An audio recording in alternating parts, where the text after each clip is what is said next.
chico se despierta dentro de una fría jaula de metal, no lleva ropa y no tiene idea de dónde está. Durante unos segundos observa en silencio lo que lo rodea, intentando entender la situación. A su alrededor hay muchas otras jaulas iguales, todas llenas de personas en la misma situación. Al parecer todos han sido capturados y están a punto de convertirse en esclavos. Sin embargo, a Iker toda esta escena no parece afectarle demasiado. Momentos después, una chica bandida se acerca para darles algo de comida a los prisioneros. Cuando llega frente a su jaula, Iker simplemente se pone de pie con total naturalidad y sin ningún esfuerzo destroza los barrotes de metal como si fueran de papel. La chica se queda completamente paralizada al ver lo que acaba de pasar. No puede creer que alguien haya roto una jaula de metal con tanta facilidad. El miedo la invade de inmediato, sus ojos se abren de par en par y su cuerpo se queda rígido, convencida de que ese hombre va a matarla en cualquier momento. Pero Iker no muestra ninguna intención de atacarla. En lugar de eso, se acerca con calma y termina curando sus heridas. Así descubre la verdad. La chica no ayuda a los bandidos porque quiera. Ellos capturaron a su hermano pequeño y la obligaron a trabajar para ellos si quiere volver a verlo con vida. Después de escuchar su historia, Iker toma una decisión inmediata. Va a acabar con todos los bandidos aquí y ahora. Sin perder tiempo, aplasta la puerta del lugar con un golpe brutal y la estructura sale disparada, llevándose por delante al primer bandido que aparece en su camino. A Iker no parece importarle en absoluto el pequeño detalle de que está completamente desnudo.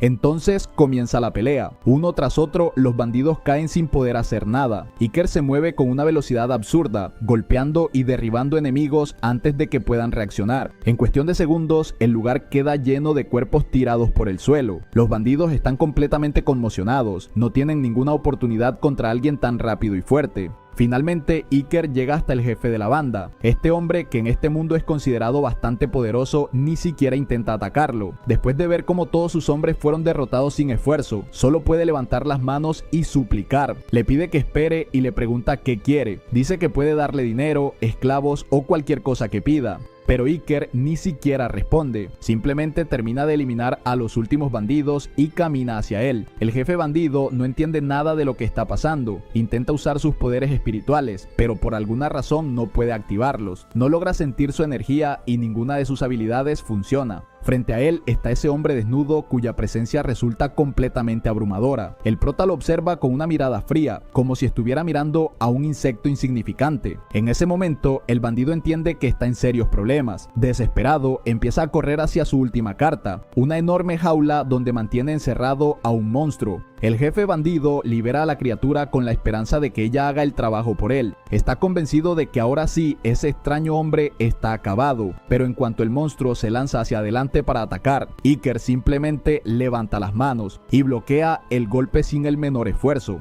El impacto que debería haber destrozado su cuerpo queda detenido como si nada. El jefe bandido se queda en shock. Nunca ha visto a un humano detener el ataque directo de un monstruo con sus propias manos. La razón es simple: Iker posee una constitución completamente sobrehumana. Y eso no es todo. En el siguiente instante, su cuerpo libera una poderosa energía divina. Un rayo de luz atraviesa el aire y golpea directamente al monstruo, aniquilándolo en un solo ataque. Todo queda en silencio. Después de eso, Iker gira lentamente la cabeza hacia el jefe bandido. Ha llegado el momento de que pague por todo lo que hizo a esas pobres personas. Pero surge una gran pregunta: ¿por qué Iker es tan fuerte? ¿De dónde proviene ese poder? La respuesta se remonta a un pasado increíblemente lejano. Todo comenzó hace 100 millones de años, cuando una enorme catástrofe cayó sobre el planeta Tierra y prácticamente exterminó a toda la humanidad. El origen del desastre fue un misterioso virus que empezó a mutar a los animales, transformándolos en criaturas monstruosas completamente ajenas a este mundo. Más tarde, esas criaturas recibirían el nombre de corruptores. En muy poco tiempo, la infección se propagó por todo el planeta y la humanidad perdió al 99% de su población. Los pocos sobrevivientes hicieron todo lo posible por resistir y contraatacar. Sin embargo, pronto quedó claro que las armas convencionales no servían contra esas bestias. Desesperados, los científicos tomaron una decisión extrema y comenzaron a experimentar con seres humanos. Entre todos los sujetos de prueba, solo uno logró sobrevivir y mostrar resultados reales. Ese sujeto fue Iker dos Santos. Al mismo tiempo, los científicos desarrollaron un contravirus formado por nanomáquinas, diseñadas para limpiar el planeta y restaurar el entorno que había sido corrompido por los monstruos. Gracias a sus nuevas habilidades, Iker se convirtió en el último salvador de la humanidad, un guerrero sobrehumano que luchaba para proteger a los pocos refugios humanos que aún quedaban. Sin embargo, incluso con todo su poder, la humanidad ya estaba demasiado cerca de la extinción. Uno por uno, los últimos supervivientes terminaron muriendo. Cuando finalmente no quedó nadie a quien proteger, la existencia de Iker parecía haber perdido todo sentido. Al menos eso pensaba su amigo científico, Kagura. Pero Iker no lo veía de esa manera. Para él todavía existía una razón para seguir adelante. Tal vez no pudo salvar a la humanidad del presente, pero confiaba en que su poder podría ayudar a las generaciones futuras. Las nanomáquinas seguían trabajando para purificar el planeta, así que era posible que algún día la Tierra volviera a ser habitable.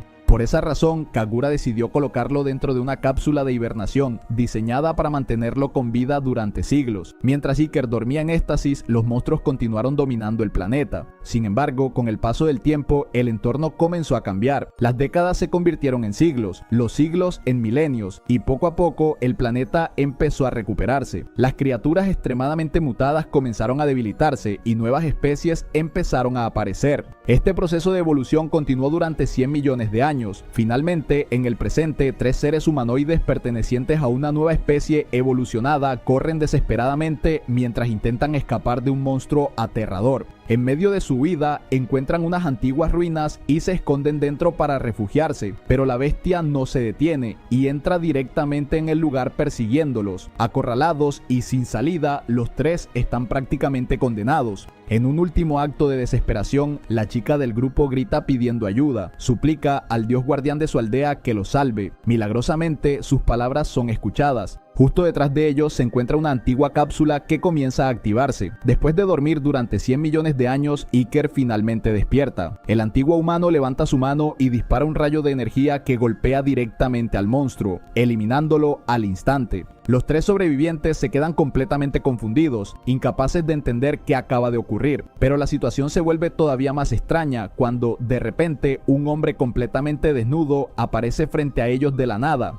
Lo primero que hace el recién despertado es buscar su ropa. Por suerte sigue exactamente donde la dejaron, guardada dentro de una caja fuerte e indestructible que su viejo amigo Kagura había diseñado hace incontables años. Tras activar los antiguos sistemas del laboratorio, la verdad cae sobre él como un rayo. Básicamente ha hecho un salto de 100 millones de años hacia el futuro. Aún así, el hecho de que algo funcione aquí dentro ya es un milagro. El paso de los eones ha corrompido la mayoría de los datos, pero algunas máquinas todavía siguen operativas. Eso solo puede significar una cosa: el virus de nanomáquinas que creó Kagura cumplió su propósito, eliminó a los corruptores y gracias a ello el laboratorio logró mantenerse intacto durante todo este tiempo. Entre los restos del sistema también encuentra algo más, un cubo de comunicación que Kagura dejó específicamente para él. Su contenido sigue siendo un misterio por ahora, pero claramente encierra información importante. Entonces vuelve su atención hacia los lugareños humanoides, olvidando por completo un pequeño detalle: sigue completamente con las tamacas al aire. Solo cuando nota que hay literalmente niños mirándolo de arriba abajo se da cuenta de la situación. Inmediatamente se viste a toda prisa, recuperando el mismo estilo genial que lucía hace millones de años.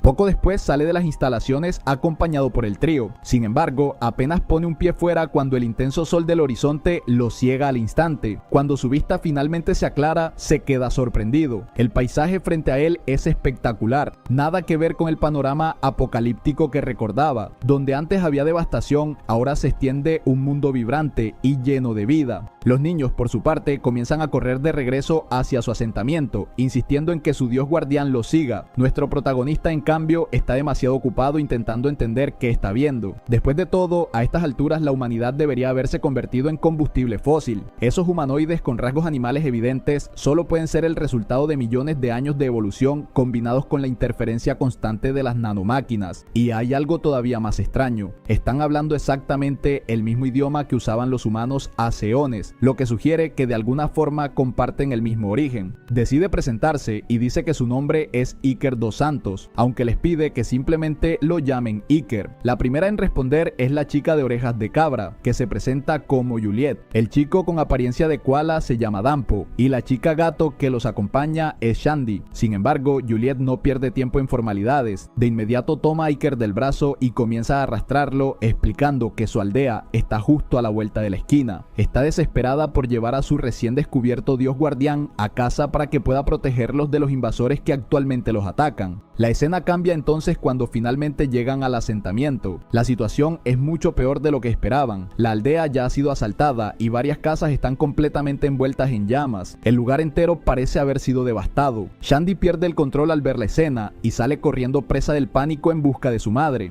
Mientras tanto, Iker observa los alrededores con calma, analizando la situación. Lo primero que nota es lo precarias que son las defensas del pueblo. Tanto los muros como las casas están construidos con simple madera. Solo ese detalle deja claro que esta civilización está tecnológicamente muy por detrás de la era humana que él recuerda. A medida que avanzan más dentro de la aldea, Iker ve algo que capta inmediatamente su atención. Una mujer está luchando desesperadamente contra una criatura extraña. Con solo mirarla, una vez queda claro que apenas puede mantenerse en pie frente a su oponente. Y cuando Iker observa al monstruo con más atención, su sospecha se confirma. Es idéntico a los corruptores de hace millones de años. Pero eso no es lo único extraño. La pequeña Juliet comienza a brillar con una luz misteriosa, como si estuviera utilizando algún tipo de técnica mágica. Aún así, su intervención termina siendo innecesaria. En un instante, Iker se lanza hacia adelante y ejecuta una brutal patada que golpea al monstruo con una fuerza devastadora. Sin perder tiempo, recoge a la anciana herida entre sus brazos y la saca rápidamente de la zona de peligro, dejándole a Juliet la oportunidad perfecta para terminar el trabajo. La niña canaliza su magia y lanza una diminuta bola de fuego que, a pesar de su tamaño, provoca un impacto enorme. El monstruo queda oficialmente fuera de combate. Mientras observa el cadáver de la criatura, Iker confirma su teoría. Las nanomáquinas presentes en la atmósfera han eliminado las legendarias capacidades regenerativas de estos monstruos. Lo que no logra entender es otra cosa: cómo una chica local puede controlar esas mismas nanomáquinas. La explicación más lógica es que estas personas extraen partículas de nanomáquinas directamente del aire y las canalizan en forma de hechizos ofensivos, exactamente igual que él. El problema es que históricamente solo los humanos puros podían manipular esa tecnología. Intrigado, le pregunta directamente a la mujer que acaba de salvar si todos en esta época poseen ese tipo de magia. Ella no entiende del todo su pregunta, pero le aclara algo importante: solo unas pocas personas pueden usar ese poder. En su cultura creen que quienes poseen esa habilidad han sido bendecidos con poderes divinos. En toda la aldea apenas 4 personas tienen ese privilegio. Iker no tarda en unir las piezas. Los llamados poderes divinos no son más que una forma primitiva de explicar la manipulación de nanomáquinas. En ese momento, Juliet corre hacia la mujer que Iker acaba de salvar, que resulta ser su abuela. La niña pregunta con ansiedad por el resto de los aldeanos y la anciana le explica que todos lograron evacuar a tiempo. Los 3 niños suspiran aliviados, aunque la abuela se enfada al descubrir que regresaron a la aldea en lugar de huir con los demás. Después de todo, la criatura contra la que acaban de luchar no era más que una larva. El verdadero problema es el monstruo adulto que actualmente está aterrorizando la zona. En ese momento, una nueva voz irrumpe en la escena, asegurando que no hay nada de qué preocuparse. Según él, ese invasor gigante puede ser derrotado fácilmente y planea hacerlo él mismo. La abuela se sorprende al ver caras familiares en medio del campo de batalla y de inmediato pregunta por los demás aldeanos. El guerrero de cabello azul responde que todos los civiles ya están a salvo en el refugio. Junto a él se encuentra un hombre mayor que resulta ser el padre de Juliet. Padre e hija se reencuentran por fin, aunque el momento emotivo dura poco. El hombre exige saber dónde se había metido su hija. Juliet responde con total sinceridad que fue directamente a la puerta sellada, lo que deja a la abuela completamente atónita. La anciana estalla de furia. Según las leyendas locales, el territorio más allá de esa puerta pertenece al dios guardián de la aldea y nadie debería acercarse jamás a ese lugar. Pero Juliet explica su decisión sin dudar. Ante la invasión de los monstruos, sintió que no tenía otra opción y fue a pedir ayuda al dios protector. Luego, con una sonrisa orgullosa, señala al hombre que está a su lado. Según ella, el mismísimo dios de la aldea está justo allí. La abuela, por supuesto, no se lo cree ni por un segundo. Se niega rotundamente a aceptar que ese joven cualquiera sea su supuesto protector divino. Peor aún, su apariencia solo empeora las cosas. Para ellos, Iker parece pertenecer a una especie inferior, así que la idea de llamarlo Dios resulta absurda. En ese momento interviene la pequeña Shandy e intenta convencer a su hermano de cabello azul de que Iker dice la verdad, pero el chico, lleno de prejuicios, rechaza la idea de inmediato. Su argumento es simple: Iker tiene orejas humanas normales. En su sociedad, cualquiera que no posea rasgos animales es considerado inferior. Para él, su hermana simplemente está equivocada. Aún así, Shandy insiste y revela con orgullo que Iker derrotó fácilmente al monstruo que los perseguía. El guerrero apenas se inmuta y afirma con arrogancia que él también podría matar a un invasor con la misma facilidad. Luego dirige su mirada hacia Iker, que a estas alturas ya parece completamente harto de tanta estupidez, y le ordena que abandone la aldea de inmediato porque no hay lugar allí para alguien de raza inferior. El bocazas pasa junto a él sin siquiera mirarlo y continúa hablando sin parar. Está tan lleno de sí mismo que decide asumir el trabajo suicida de enfrentarse solo al invasor gigante. Por cierto, el arrogante guerrero de cabello azul se llama Fausto. La abuela se muestra visiblemente angustiada por la imprudente decisión de Fausto y luego vuelve a mirar a Iker. Aunque todavía no tiene ni idea de quién es realmente, admite que sería muy descortés no agradecerle por haberle salvado la vida. Tras expresar su gratitud, le pide un último favor, que escolte a los niños hasta el refugio mientras ella va a detener a Fausto antes de que su arrogancia termine matándolo. Pero la respuesta de Iker llega sin dudar, se niega rotundamente. Después de todo lo que ha escuchado, su orgullo ha sido cuestionado directamente y no tiene ninguna intención de quedarse de brazos cruzados mientras lo tratan como a un inútil. Así que toma una decisión, va a demostrarles a todos que no es un simple espectador y que definitivamente no es una raza inferior. La escena cambia entonces hacia el lago cercano, donde ahora se agita la verdadera amenaza, un monstruo gigantesco y grotesco que domina las aguas. Fausto finalmente llega al lugar y ni siquiera se molesta en dudar. Apenas posa los ojos en la criatura, adopta una postura de combate. Su lanza chisporrotea mientras relámpagos recorren su cuerpo como si fuera una encarnación de Zeus, y en el siguiente instante se lanza hacia la bestia con un sprint tan rápido como un rayo. La criatura intenta responder al ataque de la forma más vil posible. Utiliza literalmente a sus propias crías como proyectiles. Las repugnantes larvas viscosas salen disparadas por el aire. Por suerte para Fausto, esos engendros resultan ser blancos fáciles para su lanza electrificada, que los atraviesa sin dificultad. Con el camino despejado, el guerrero aprovecha el momento, salta a gran altura y descarga un tajo devastador directamente sobre el rostro del monstruo. El impacto provoca un chillido desgarrador de pura agonía. Pero claro, todos saben que algo así no podía ser tan sencillo, y la realidad no tarda en confirmarlo. Para desesperación de Fausto, la profunda herida abierta en la cara del monstruo comienza a regenerarse al instante. La sorpresa golpea al guerrero de pelo azul como un rayo, dejándolo paralizado por un segundo fatal. Ese instante es suficiente para que la criatura prepare un contraataque letal que él ya no tiene tiempo de esquivar. Justo cuando todo parece perdido, Iker aparece en el último segundo. Con absoluta calma, bloquea el colosal golpe como si no fuera nada especial. Fausto, aquel enano que alguna vez caminaba con una arrogancia inquebrantable, recibe entonces un brutal golpe de realidad. Y lo peor es que el espectáculo apenas está empezando. El monstruo retrocede de un salto, reuniendo fuerzas para lanzar otro ataque aún más brutal que el anterior, pero Iker ni siquiera le concede esa oportunidad. Con un simple chasquido casual de sus dedos, perfora limpiamente la carne de la criatura. Fausto solo puede observar aquella demostración absurda de poder en completo silencio, incapaz de procesarlo.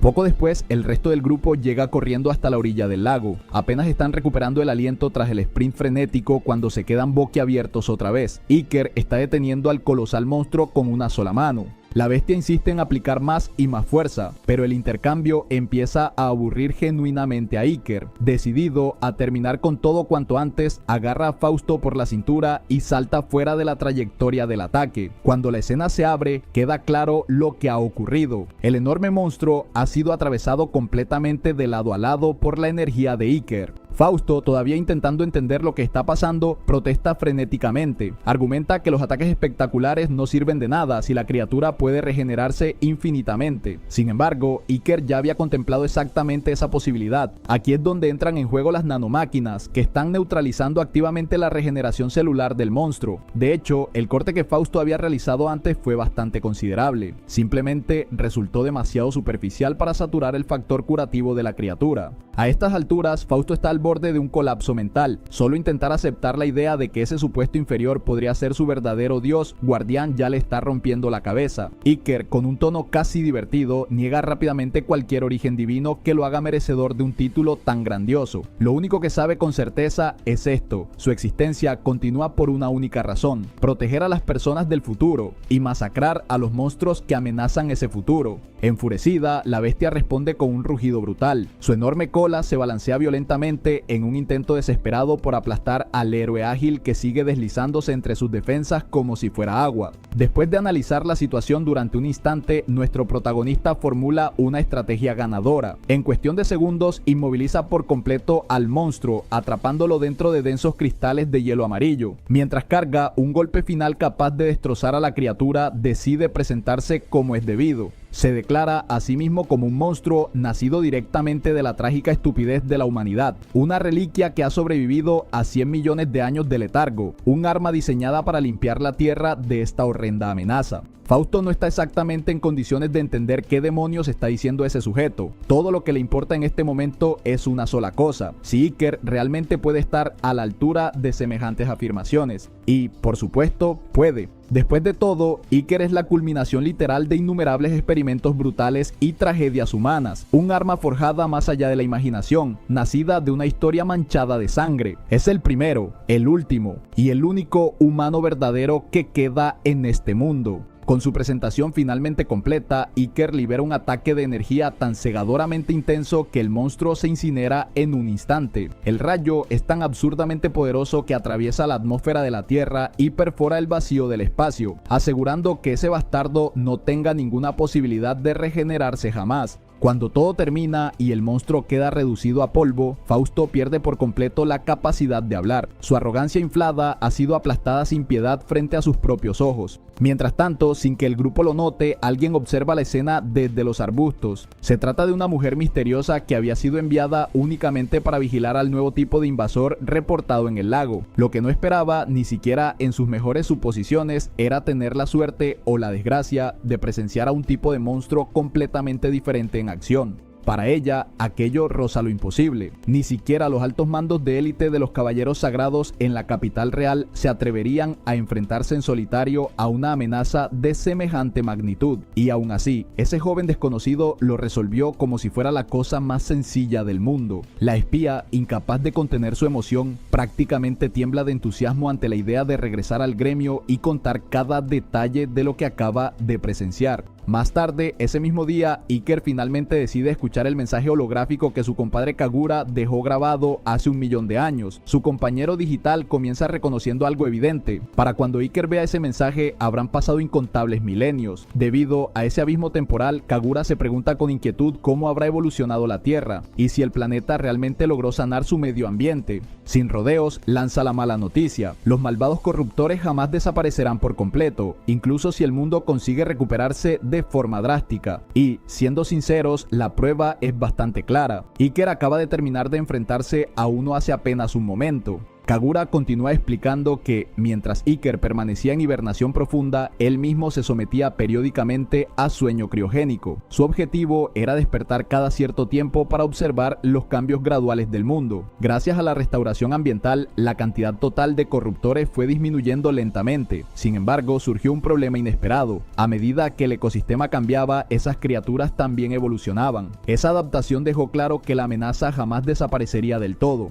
Para contrarrestarlo, Kagura tomó medidas extremas. Decidió editar genéticamente a las nuevas formas de vida emergentes, otorgándoles el potencial de resistir a los corruptores en lugar de caer fácilmente ante ellos. Pero eso no es todo. Kagura revela que también dejó preparado un enorme potenciador exclusivamente para Iker. Sí, esa inquietante jeringa llena de líquido verde brillante tiene un propósito muy claro. Iker debe inyectársela directamente en las venas. En cuanto lo hace, su cuerpo reacciona de inmediato. Chispas de energía recorren su piel mientras una fuerza arcana se expande por todo su organismo. El suero que acaba de recibir le concede compatibilidad absoluta con las nanomáquinas. Una vez que la integración termina por completo, Iker adquiere una habilidad extraordinaria. Puede crear objetos físicos mediante la transformación de forma de esas nanomáquinas. Lo mejor de todo, esto apenas es el comienzo. Kagura revela que escondió potenciadores similares por todo el mundo. No los guardó en un solo lugar por una razón muy simple. Si los corruptores destruían una instalación, todo se perdería de una sola vez. Además, convertirlos en una especie de búsqueda del tesoro obligará a Iker a viajar por el planeta y descubrir con sus propios ojos la grandeza del nuevo mundo.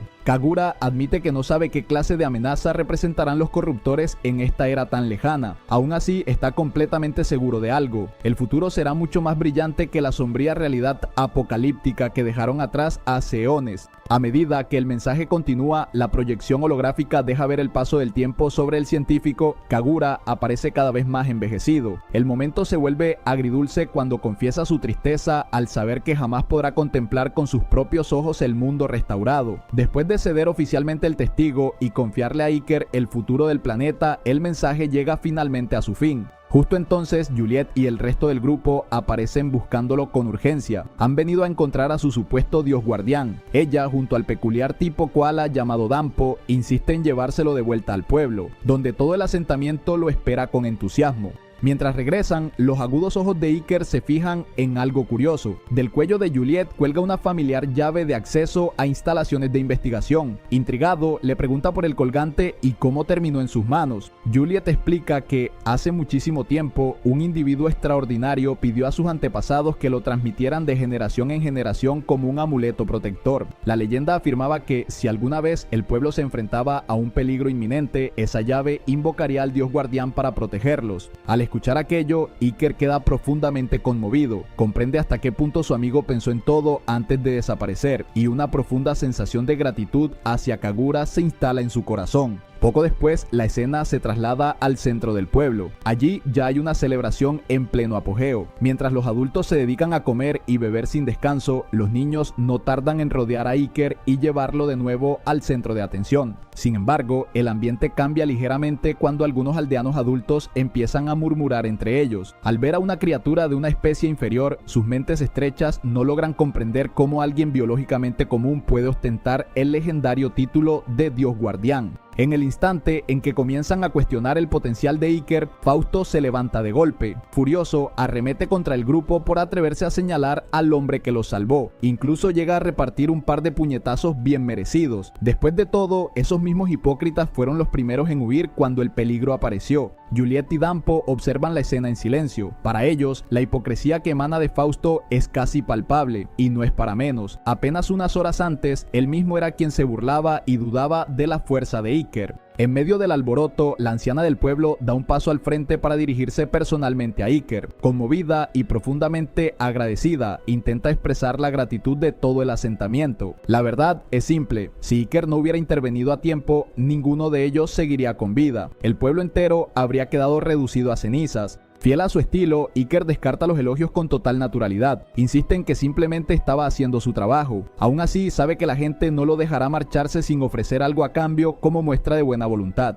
Por eso, en lugar de pedir riquezas, solicita algo mucho más valioso: información. Iker quiere conocer el estado actual del mundo. Lamentablemente, un pequeño grupo de aldeanos aislados no está preparado para responder una pregunta tan enorme. Para obtener las respuestas que busca, le aconsejan visitar la capital real de Kermosia, donde reside el rey de Kermosia. La capital, explican, reúne a personas de todos los rincones del mundo y funciona como un enorme centro de comercio, noticias e inteligencia global. Los comerciantes de su propio pueblo Kodama viajan allí con frecuencia para vender productos especiales fabricados con hilo de gusano de seda de madera. El viaje hasta la capital es largo y peligroso, pero la abuela está convencida de que Iker no tendrá problemas. Después de todo, es evidente que no se trata de un hombre cualquiera. Incluso propone que Juliet lo acompañe como guía oficial, ya que ella planeaba viajar allí de todos modos. La razón es sencilla: Juliet es una de las pocas personas capaces de usar poderes divinos y desea inscribirse en una prestigiosa academia dedicada al entrenamiento de usuarios de magia. Esta revelación sorprende a Iker, quien se muestra genuinamente impresionado al descubrir que las instituciones educativas formales aún existen en esta era. De repente queda claro que Iker se ha ganado a un admirador ruidoso y extremadamente leal. Fausto se ofrece con entusiasmo para actuar como el guardaespaldas personal del dios guardián durante el viaje. La anciana lo detiene de inmediato. Le recuerda que no tiene absolutamente ninguna razón para ir a la capital.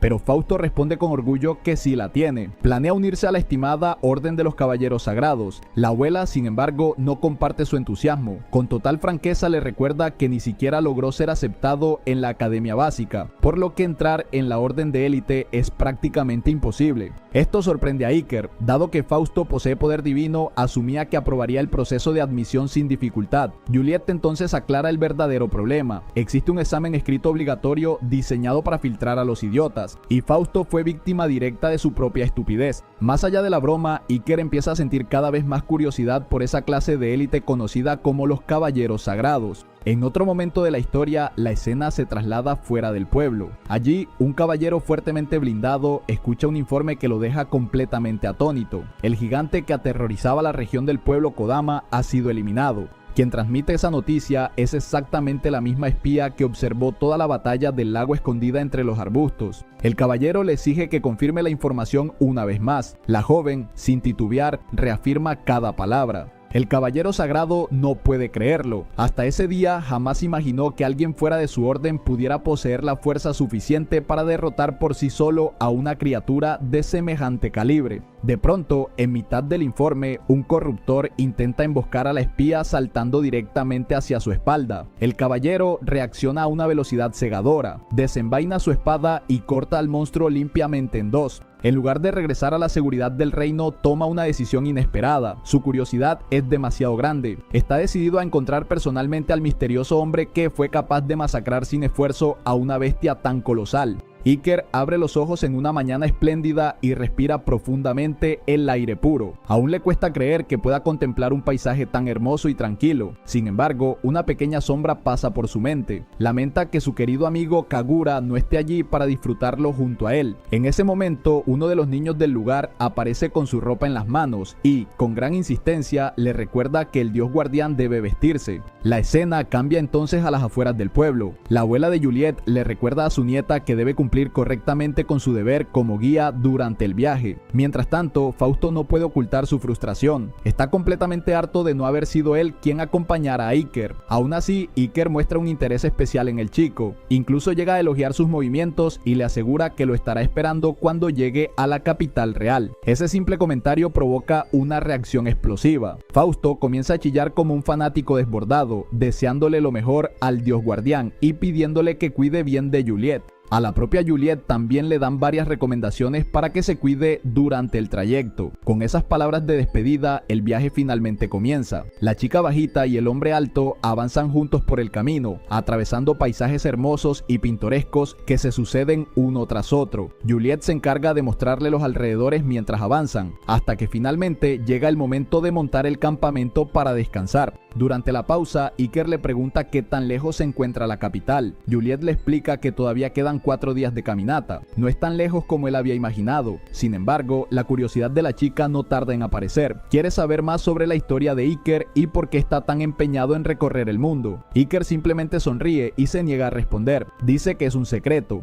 Basándose en la vaga descripción que Kagura le dio, sabe que los corruptores siguen vivos. De hecho, incluso llegó a encontrarse con algunos en esta era. Normalmente, esas criaturas solo se reproducen en entornos devastados y contaminados, exactamente lo contrario de este lugar. Eso significa que algo o alguien está provocando cambios desde las sombras, moviendo los hilos entre bastidores, y es algo que debe investigarse. Mientras Iker se pierde en esos pensamientos, su expresión se vuelve sorprendentemente seria. Juliet lo nota y se inquieta un poco al verlo así. Al darse cuenta de su reacción, Iker se disculpa con ella por haberse distraído. Aún así, hay algo que tiene claro. Esta era todavía no ha sido completamente dominada por las criaturas corruptoras. Las señales de supervivencia están por todas partes. Por eso decide cuál será su primer objetivo. Primero, investigará a la gente de esta era y comprenderá cómo funciona el mundo actual. Después vendrá el momento de lidiar con los corruptores. Al fin y al cabo, investigar a los monstruos no es algo complicado para él. Puede hacerlo personalmente cuando quiera. En ese momento, Iker decide hacer un pequeño cambio. Le pide a Juliet que deje de llamarlo Dios Guardián. El respeto que ella le muestra es demasiado formal, así que insiste en que simplemente lo llame por su nombre, Iker. Pero justo cuando terminan de hablar, el sonido de un caballo galopando llama la atención de ambos. Un caballero sagrado ha llegado junto a su equipo y exige hablar con ellos. A simple vista, el hombre parece el típico príncipe azul salido de un cuento, aunque a Iker eso no le impresiona en lo más mínimo. Sin rodeos, le pregunta quién es. El hombre se presenta como Juancho de la Espriella, el Guajiro, capitán de la 7ª división de la Orden de los Caballeros Sagrados. El concepto de caballero sagrado todavía es nuevo para Iker, quien se pregunta si estos serán los seres interesantes que los aldeanos mencionaban antes. Sin embargo, dentro del grupo aparece alguien que no tarda en causar problemas. Una caballero malcriada llamada Mei Ling estalla en un berrinche y le grita al plebeyo por mostrar total ignorancia hacia su capitán al negarse siquiera a ponerse de pie. Incluso llega a insinuar que estos dos deben ser los culpables que están buscando. Juancho, claramente molesto, le ordena que baje el tono. Mei Ling sigue quejándose de fondo mientras el caballero sagrado vuelve a dirigirse a Iker, esta vez con algo más de respeto.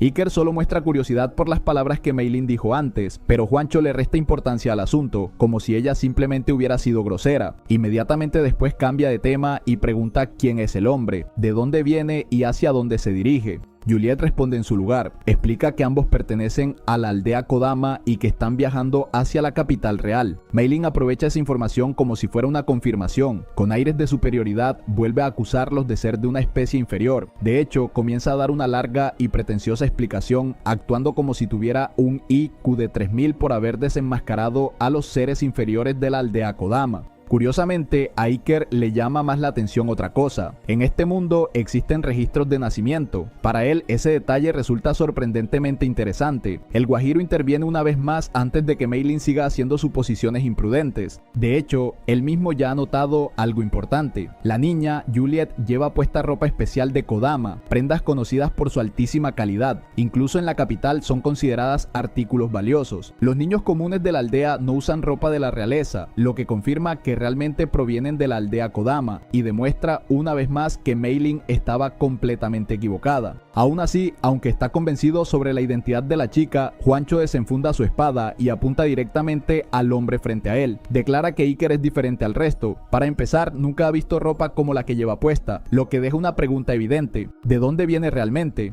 Juancho explica entonces que numerosos bandidos han estado infestando el camino entre la aldea Kodama y la capital. Existe la posibilidad de que este sujeto sea uno de ellos, un traficante de niños que intenta pasar desapercibido. En ese caso, Juliet también podría ser su cómplice, fingiendo inocencia. La niña intenta intervenir para negarlo, pero nadie parece creerle. Sin pensar demasiado, Juliet carga un ataque impulsivo. Sin embargo, en cuestión de segundos queda completamente rodeada por varias espadas mágicas que apuntan hacia ella desde todas las direcciones, dejándola inmovilizada. Juancho incluso llega a elogiarla por poseer poder divino. Mientras tanto, Iker observa la escena con verdadero interés. El nivel de un caballero sagrado le resulta bastante impresionante. Las habilidades de Juancho son fuertes y eso lo comprende al instante. Ahora que tiene el control absoluto de la situación, el caballero sagrado exige una explicación clara. Quiere saber de dónde viene Iker. Esa respuesta decidirá algo muy simple: si el hombre frente a él vivirá o morirá.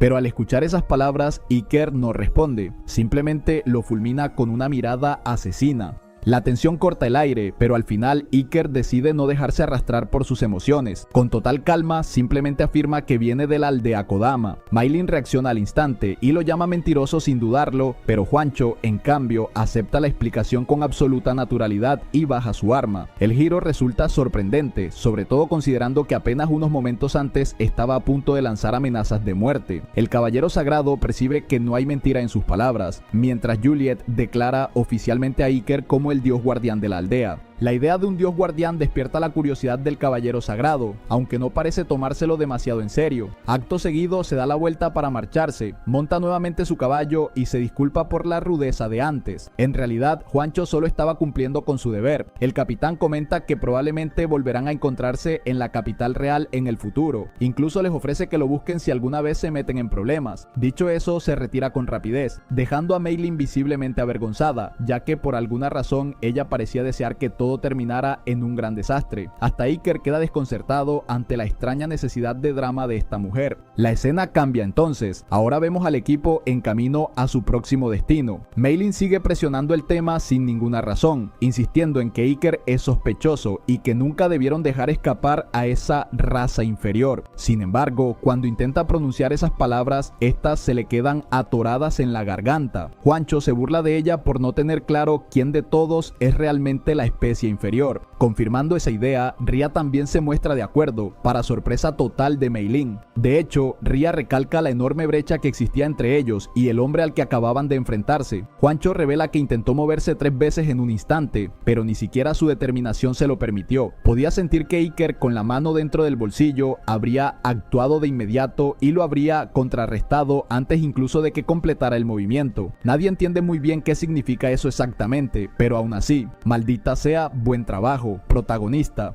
Por si fuera poco, Juancho también intentó usar poder divino. Frente a Iker, ese maldito poder ni siquiera llegó a activarse, algo que dejó a Meilin completamente aterrada. El mismo movimiento que había usado contra Juliet y con el que la arrinconó fácilmente, ni siquiera funcionó contra él. Ria trató de hacer lo mismo y también falló, lo que deja claro que existe una diferencia abismal entre su fuerza y la de un monstruo como Iker. Incluso desde el punto de vista de Juancho, una hazaña así solo podría ser realizada, en el mejor de los casos, por el comandante supremo de la Orden de los Caballeros. Ria y Meilin resoplan. Aquella chica idiota ni siquiera era consciente de lo superados que habían estado en ese momento. Con tono sereno, el príncipe encantador señala que acaban de encontrarse con un verdadero monstruo, una anomalía completamente distinta al resto. Aún así, le dice a Meilin que no pasa nada si cometió un error. Después de todo, es nueva en la unidad. En cuanto al hombre que mató al invasor de la aldea Kodama, Juancho sospecha que se trata del mismo individuo. Meilin cree que la situación es peligrosa, pero su capitán mantiene la cabeza fría. Atacar a alguien del que no tienen absolutamente ninguna información sería una estupidez. Además, Juancho considera que Iker es sorprendentemente tranquilo para alguien tan poderoso. Por ahora, su prioridad es regresar a la capital real, ya que su participación aquí ya no es necesaria. Antes de irse, también deciden informar al gremio sobre la situación de los bandidos, y mientras cabalga, el Guajiro no puede evitar quedarse pensando en ese supuesto dios guardián de la aldea Kodama. Si ese hombre pudiera convertirse en su aliado, muchos de los problemas que enfrenta su país podrían resolverse con facilidad. En otro momento de la historia, nuestro protagonista vuelve a estar en el camino junto a Juliet. Iker comenta que el otro día se toparon con alguien bastante interesante. Incluso se pregunta si todos los caballeros sagrados son tan fuertes como el que conocieron. Juliet, sin embargo, aclara que Juancho es un caso excepcional. Incluso dentro de la Orden de los Caballeros, solo los mejores de los mejores reciben el título de caballero sagrado y se convierten en líderes. Juancho está en la cima de esa élite. Para ilustrarlo, Juliet hace un gesto mostrando lo rápida que fue la activación de su arte espiritual el otro día, un término que nuestro protagonista nunca había escuchado. Aparentemente, en la era actual, tomar prestado el poder de los espíritus se conoce como poder divino, y las técnicas para cultivarlo reciben el nombre de métodos espirituales o artes espirituales. En otras palabras, las nanomáquinas de Kagura e Iker están siendo interpretadas como si fueran espíritus, algo que está completamente fuera de la comprensión de la gente de esta época. Él sabe que todo esto debe parecer una fantasía absurda para los estándares actuales, pero aún así no puede evitar recordar la furia con la que Meilin habló sobre los seres inferiores. La curiosidad de Iker se despierta al escuchar ese término. Así descubre que en la era actual existen varias razas distintas. Algunas personas tienen rasgos que recuerdan a insectos o peces, y según las historias de su abuela, hay incluso una raza capaz de vivir completamente en el agua o en regiones muy específicas. Con el paso del tiempo, todo eso cambió porque las criaturas evolucionaron para adaptarse a su entorno. Esa idea deja a Iker profundamente intrigado. Inmediatamente piensa que eso significa que algunos supervivientes de la humanidad debieron haber sido el punto de partida de un nuevo ciclo evolutivo, uno que comenzó 100 millones de años después. Aún así, decide no darle demasiadas vueltas a esa enorme teoría. En su lugar, llega a una conclusión más simple. Las personas que no cambiaron ni se adaptaron al entorno terminaron siendo etiquetadas como la llamada raza inferior. Como no pueden adaptarse, son vistos como débiles y despreciables. Aunque la sociedad los trate como si no fueran nadie, lo cierto es que muchos de ellos terminan siendo vendidos como esclavos. La existencia de la esclavitud en esta era incomoda profundamente a Iker. Juliet, sin embargo, mantiene una opinión firme al respecto.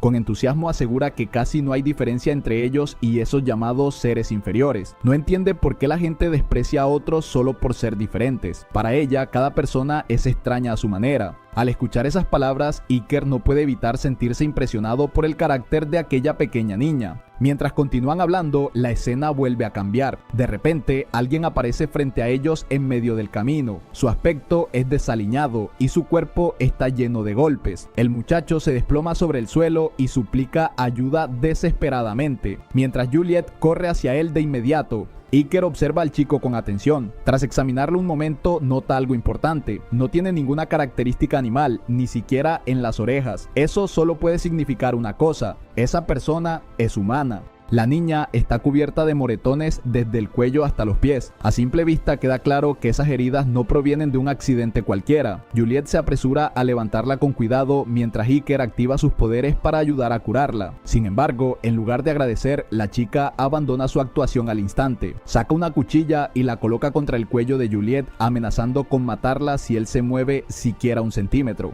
En ese momento, la situación resulta muy distinta de lo que nuestro protagonista había imaginado. Ahora está completamente seguro de que todo fue una trampa desde el principio. Mientras analiza lo ocurrido, también escanea el entorno para detectar cualquier presencia cercana. Entonces, de la nada, un hombre se materializa frente a ellos y felicita a Poirot por seguir sus instrucciones al pie de la letra. La habilidad que utiliza se llama camuflaje sigiloso. Funciona gracias a unas nanomáquinas capaces de absorber las imágenes del entorno y proyectarlas sobre el usuario, creando así una especie de capa de invisibilidad. Su única debilidad es que el efecto desaparece en cuanto el usuario se mueve. Aún así, estos tipos lograron utilizarla con bastante eficacia. El capitán comienza a intimidar a Iker llamándolo raza inferior y burlándose de su ropa elegante. También le lanza la misma pregunta de antes: ¿de dónde viene realmente? Pero nuestro chico permanece tan frío como el hielo. Mantiene su expresión imperturbable y no responde ni una pregunta. Juliet, preocupada, le grita mientras el capitán amenaza con matar a la chica si Iker se atreve a moverse siquiera un poco.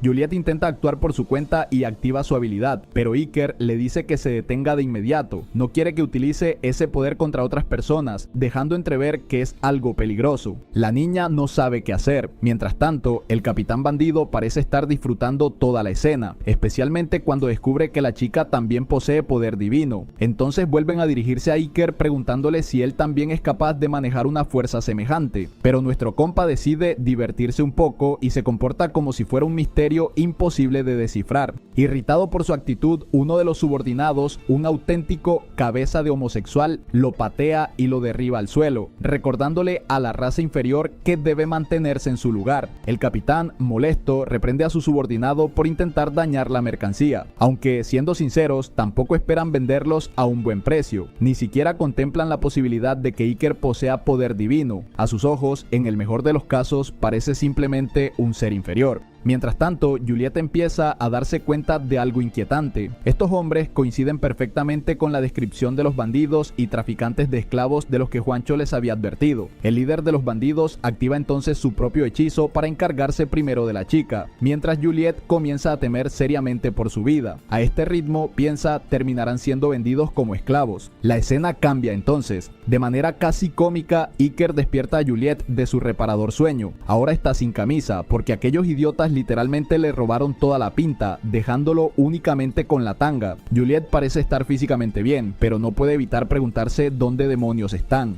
Todo indica que se trata de algún tipo de instalación de contención donde mantienen a otros esclavos. Iker le explica con tranquilidad que se encuentran en el escondite de los bandidos. Incluso señala a varias personas que fueron capturadas antes que ellos. La mayoría se ve en pésimas condiciones. Muchos pertenecen a las llamadas especies inferiores. El ambiente es oscuro y deprimente. Aún así, Juliet no puede evitar fijarse en otra cosa. Más que la situación, lo que realmente le llama la atención es el hecho de que Iker esté allí, tranquilamente, con el pecho completamente al aire. Iker explica que los bandidos le quitaron toda su ropa porque les parecía extraño, pero Juliet simplemente se queda sorprendida por la seguridad con la que este hombre se muestra sin nada más que su ropa interior. Para Iker, aparentemente, ese aspecto resulta bastante cómodo. Sin embargo, lo que más intriga a Juliet es otra cosa. ¿Por qué no se defendió en ese momento? Con su poder divino podría haberlos eliminado a todos de un solo golpe. Pero antes de que pueda responder, la puerta se abre y envían a la niña de recién con algo de comida. Al verlos despiertos, se las ofrece. Juliet está furiosa, aunque ella parece aceptar con resignación que la odien. En realidad nunca esperó ser perdonada. La chica pura, Juliet, no puede ocultar su enfado, pero entonces Iker deja completamente desconcertada a la peliazul al decir algo inesperado. En realidad cree que es una persona amable.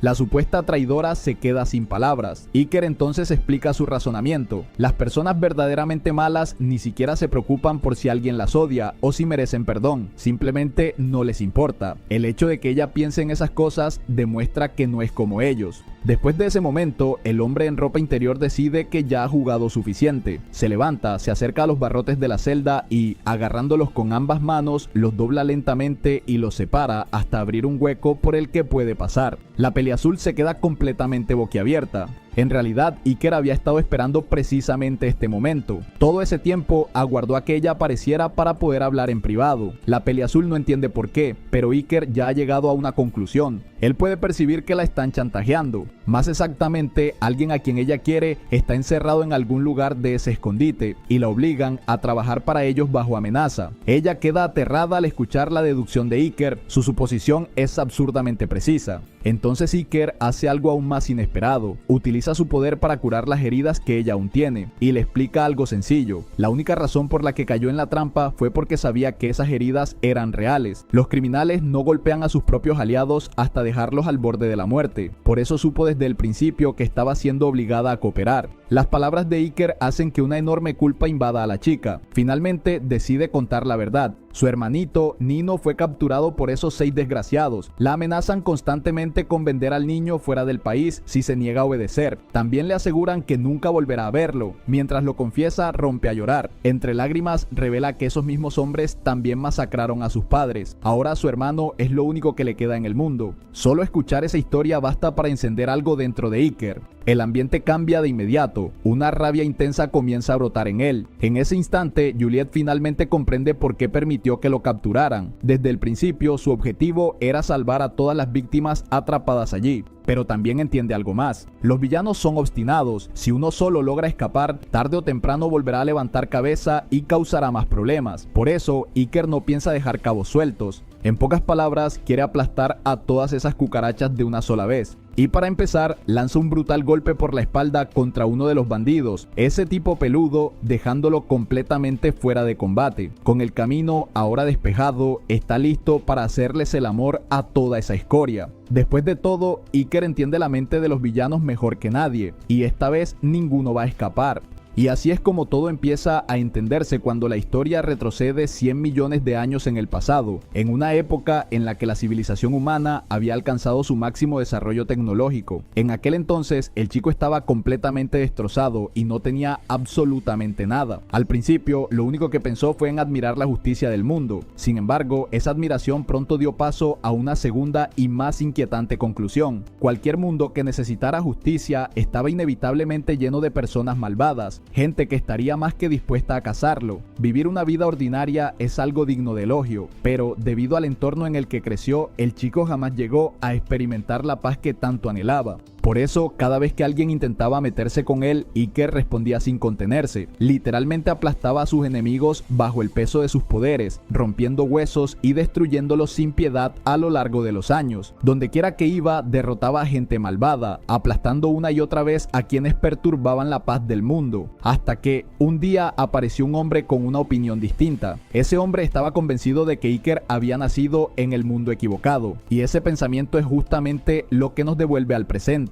Ahora, nuestro chico avanza con una seguridad aplastante, caminando con la gávera afuera, metafóricamente hablando, hacia los perdedores que tiene delante. A su alrededor ya se acumulan montones de cuerpos. El bro simplemente quiere aumentar su contador de bajas. Sin molestarse en responder preguntas, agarra a uno de los suyos y lo lanza contra los secuaces que tiene enfrente. En el instante en que uno de ellos atrapa al pobre sujeto, Iker aparece como un relámpago y lanza una patada devastadora que masacra al otro. Su amigo queda completamente horrorizado cuando Iker envía al tipo volando contra la pared, dejando un cráter enorme. En ese momento, el prota parece más un maldito monstruo que un humano, uno que claramente no sabe cómo detenerse. Aterrorizado, el hombre intenta escapar, pero es inútil. Lo único que llegan a escuchar los prisioneros del nivel inferior son sus gritos agonizantes. La Peliazul percibe claramente que ese grito proviene de los demás y empieza a preguntarse quién demonios es realmente Iker. Juliet, en cambio, lo explica con total tranquilidad. Ese tipo es prácticamente un dios caminando entre mortales, así que no tienen nada de qué preocuparse. Iker se encargará de todo por su cuenta y lo único que deben hacer ahora es seguir sus instrucciones para escapar. Aún así, a la chica le resulta aterrador pensar que están a punto de ser rescatados. Después de todo, el líder de los bandidos no es precisamente alguien fácil de derrotar. Posee un talento extraordinario para la poderosa magia divina, y en una pelea de fuerza bruta resulta difícil imaginar que alguien pudiera derribarlo. Pero mientras Puar, o sea, la chica Peliazul, sigue atrapada en esos pensamientos inútiles, nuestro muchacho ya tiene al sujeto temblando de rodillas frente a él. Desesperado, el jefe le suplica a Iker que se detenga. Empieza a ofrecerle montones de dinero, y, como si eso no fuera suficiente, añade esclavos a la oferta. De hecho, el propio hermano de Puar, llamado Nino, está encerrado en esa misma habitación. La mera sugerencia de ofrecer esclavos hace que Iker sienta asco. Como respuesta, mata a otro hombre justo delante del jefe. El líder de los bandidos no puede entender qué demonios está pasando. Ni siquiera sus artes espirituales parecen activarse contra el poder de este hombre. Pero hay un misterio aún mayor. ¿Cómo obtuvo Iker una fuerza así? Con un tono casi burlón, Iker llama a ese tipo un villano de pacotilla, porque los verdaderos villanos al menos tienen el valor de huir cuando saben que han sido superados. Pero el líder de los bandidos y sus secuaces son otra cosa. Un grupo de idiotas arrogantes que menosprecian a los demás mientras se engañan creyendo que todavía pueden ganar. Y cuando finalmente comprenden que la derrota es inevitable, empiezan a suplicar. La paliza verbal de Iker resulta sorprendentemente satisfactoria. Siguiendo su consejo, el líder de los bandidos finalmente mueve los pies y empieza a correr. Se dirige directamente al ascensor y tira de una palanca, liberando su arma secreta, un monstruo que mantenían encerrado en una jaula. Iker se sorprende al descubrir que se trata de un corruptor bajo su control, una bestia poderosa que había sido adquirida para cierto noble. Lo curioso y algo irritante es preguntarse cómo demonios este Arnold Schwarzenegger morado nunca logró escapar de su jaula antes. El líder de los bandidos está encantado de darle a Iker un verdadero desafío, prometiendo convertir todo en caos mientras la criatura ruge como princesa. El primer ataque llega de inmediato. El monstruo corrupto lanza un golpe gigantesco con la intención de aplastar a Iker contra el suelo, pero el ataque es bloqueado y en el proceso queda a la vista ese enorme trasero musculoso. El líder de los bandidos se queda completamente sin palabras ante el poder del trasero de Iker, bueno, más bien ante el poder de sus músculos. Mientras tanto, Iker explica con total calma que literalmente nació con un cuerpo sobrehumano, poseyendo fibras musculares varios órdenes de magnitud superiores a las de una persona promedio. Ahora es su turno. Con una simple patada lanza a la criatura hacia atrás y promete liberar aún más de su verdadera fuerza. Acto seguido, el bro dispara una onda de energía al estilo Kamehameha, como si fuera Goku, y despedaza al monstruo de un solo ataque. Después de todo ese parloteo, el líder de los bandidos vuelve exactamente al mismo lugar donde empezó, de rodillas. Admito que eso sonó raro. Iker lo observa en silencio, preguntándose qué hará ahora esa patética escoria. Sin ninguna opción restante, el tipo intenta escapar una vez más, suplicando desesperadamente que le perdonen la vida. Pero mi glorioso rey de cabello blanco, pecho de escaparate y espalda peluda responde con un gancho directo al rostro. Sigue creyendo que el café con hielo es Coca-Cola, le dice, eliminando cualquier posibilidad de misericordia.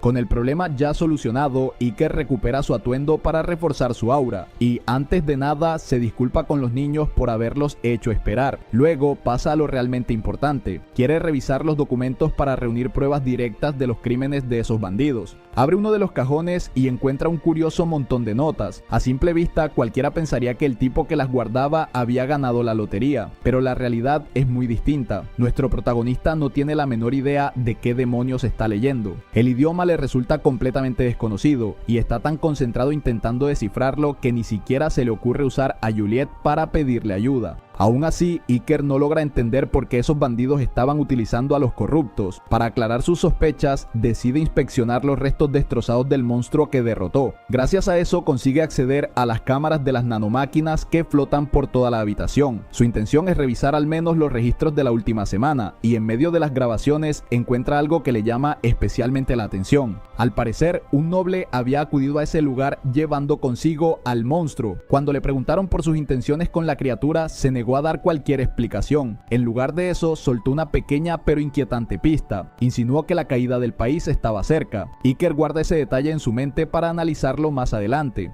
Mientras tanto, la escena cambia hacia los niños que lograron escapar del lugar de contención. Poir, la peliazul, finalmente se reúne con su hermanito. Los dos se abrazan con fuerza durante un largo momento, aliviados al comprobar que ninguno sufrió heridas graves. Después de eso, ella se gira hacia Iker y prácticamente lo mira como si fuera un dios, agradeciéndole de todo corazón por haberlos salvado. Pero nuestro Iker, incómodo con ese tipo de reverencia, rechaza enseguida ese título diciendo: "No soy un dios, muchas gracias". Aún así, algo más despierta su curiosidad. En ese momento, varias personas con uniformes rojos están arrestando a los bandidos. Al parecer, se trata de miembros del personal del gremio. De hecho, el hombre de cabello y barba majestuosos que se encuentra cerca de ellos no es otro que el maestro del gremio de la ciudad. Ese mismo hombre fija su atención en Iker y se acerca para preguntarle directamente si tuvo algo que ver con todo el incidente. Nuestro chico confirma su participación, lo que lleva al hombre a presentarse formalmente como Padrak, el maestro del gremio, y a agradecerle por sus esfuerzos. Mientras lo observa con detenimiento, Padrak no puede evitar quedarse sorprendido. Le cuesta creer que alguien haya podido derrotar a un grupo tan grande de enemigos sin recibir ni un solo golpe. Aunque Iker tenga la apariencia de una especie inferior, el maestro del gremio percibe claramente que este tipo no es alguien con quien se deba jugar.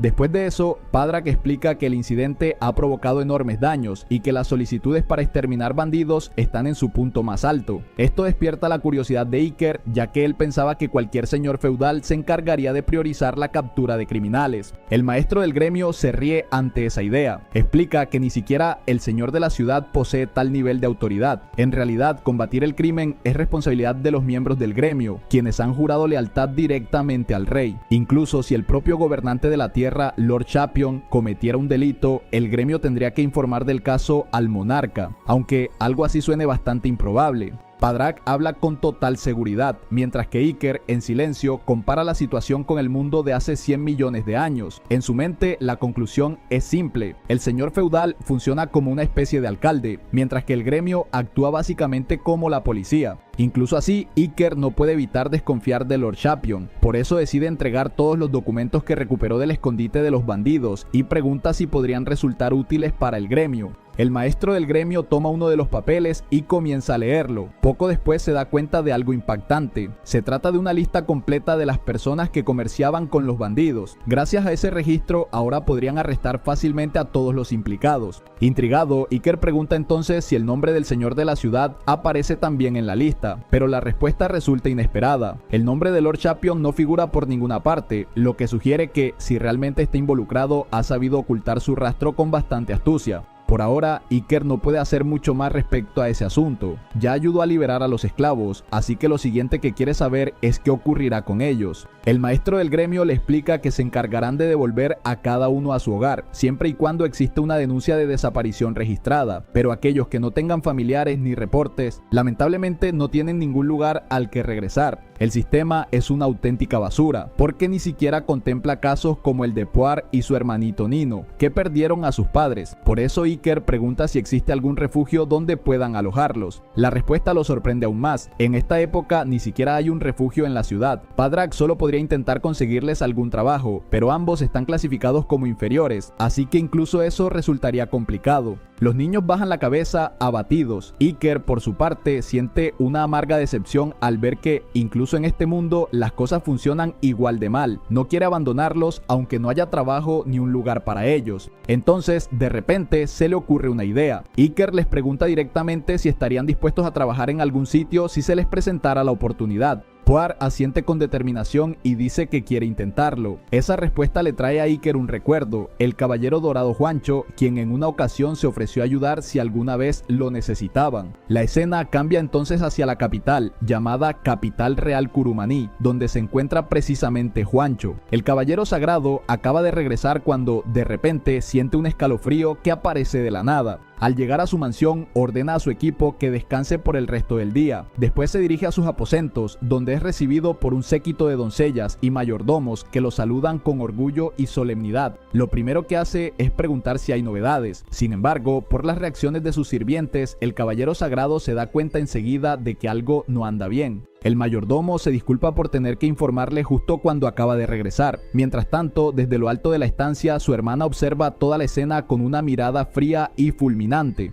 Juancho recibe finalmente el informe y el dolor de cabeza llega al instante. La situación es mucho peor de lo que esperaba. Al parecer, un invasor ha aparecido dentro de la capital y ha comenzado a causar estragos. Cómo logró entrar no es lo que más le preocupa. El verdadero problema es descubrir quién ayudó a guiar a esa bestia hasta el interior de la ciudad. Su mejor sospecha apunta hacia alguien de la Academia Harnisk, un lugar lleno de individuos sospechosos que conspiran constantemente contra él. Sea como sea, Juancho está desesperado por reunir camaradas capaces de ayudarle a controlar la situación en la capital. Y, curiosamente, justo en ese mismo momento, Iker y su grupo retoman su viaje, con destino directo hacia allí. Los 3 días de la misión de exterminio pasan en un abrir y cerrar de ojos. Durante el viaje, Puar no puede evitar preguntarse si en la Kurumaní realmente habrá trabajo para seres inferiores como ellos. Iker, fiel a su carácter amable, la tranquiliza enseguida. Saber leer y escribir ya es una ventaja enorme. Con esa idea, intenta darle confianza a la chica y animarla a creer un poco más en sí misma. En ese momento, Juliet señala hacia el horizonte y anuncia que la capital está cerca. Al alzar la vista, el chico se queda completamente boquiabierto al contemplar la majestuosa capital real que se alza frente a ellos. Para cuando cae la noche, el grupo finalmente cruza las puertas de la ciudad. El interior está lleno de vida, gente caminando por todas partes, comerciantes ofreciendo mercancía y un ruido constante que llena las calles. Juliet explica que la ciudad depende en gran parte de las importaciones, lo que significa que allí se puede encontrar prácticamente cualquier tipo de producto. Incluso menciona la ropa Kodama de la que habían hablado una vez. Iker observa todo con curiosidad y también nota la gran cantidad de mutantes insectoides entre la multitud. La diversidad de razas es enorme, lo que demuestra cómo cada especie se ha desarrollado de manera distinta.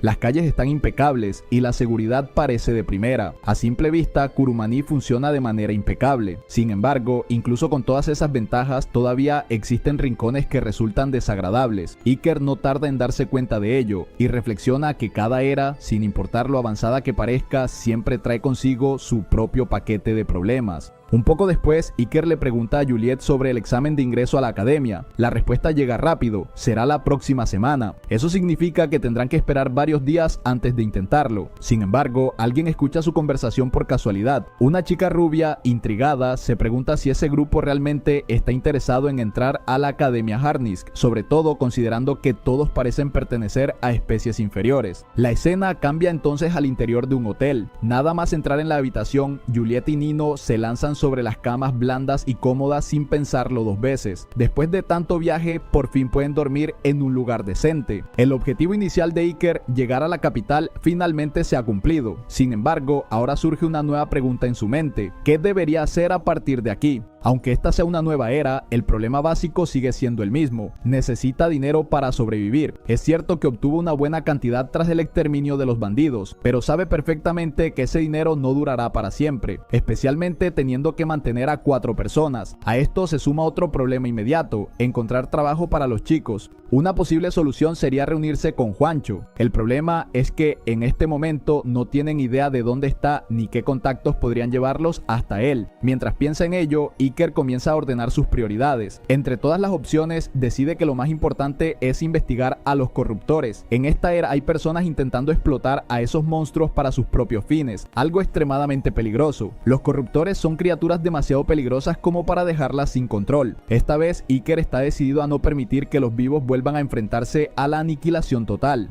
Más tarde, le pregunta casualmente a Juliet qué hace la gente de este país cuando necesita investigar algo. La respuesta es bastante simple: leer libros sobre el tema o consultar a alguien experto. El problema es que los libros son caros. De hecho, incluso en el pueblo tenían que compartirlos entre varios solo para poder pagarlos. Aún así, la capital tiene algo especial: una biblioteca enorme y prestigiosa que facilita mucho cualquier investigación. La idea le parece perfecta a Iker. Si logra acceder a esa biblioteca, podría encontrar pistas sobre el laboratorio que su compadre Kagura dejó atrás. Sin embargo, cuando se presenta en el mostrador de recepción, la respuesta no es la que esperaba. La encargada encargada le niega el acceso sin rodeos. Los libros se consideran propiedad nacional sagrada, por lo que la entrada no está permitida para cualquiera. Solo los estudiantes de academias reconocidas o los nobles tienen permitido usar ese lugar. Esto complica nuevamente la situación para Iker. Como si fuera poco, Juliet le recuerda algo de manera bastante cómica. En su estado actual, Iker ni siquiera sabe leer. Aunque está esforzándose por aprender las letras, todavía necesitará tiempo para dominar completamente el idioma. Nuestro protagonista solo puede rascarse la cabeza, como si estuviera preparándose para un examen imposible. Sin que ellos lo noten, dos hombres con capa los observan desde cierta distancia. Están vigilándolos como parte de una misión. Poco después deciden acercarse, aparentemente con la intención de iniciar una simple conversación. Pero esa conversación empieza de la forma más violenta posible, con un puñetazo directo hacia Iker.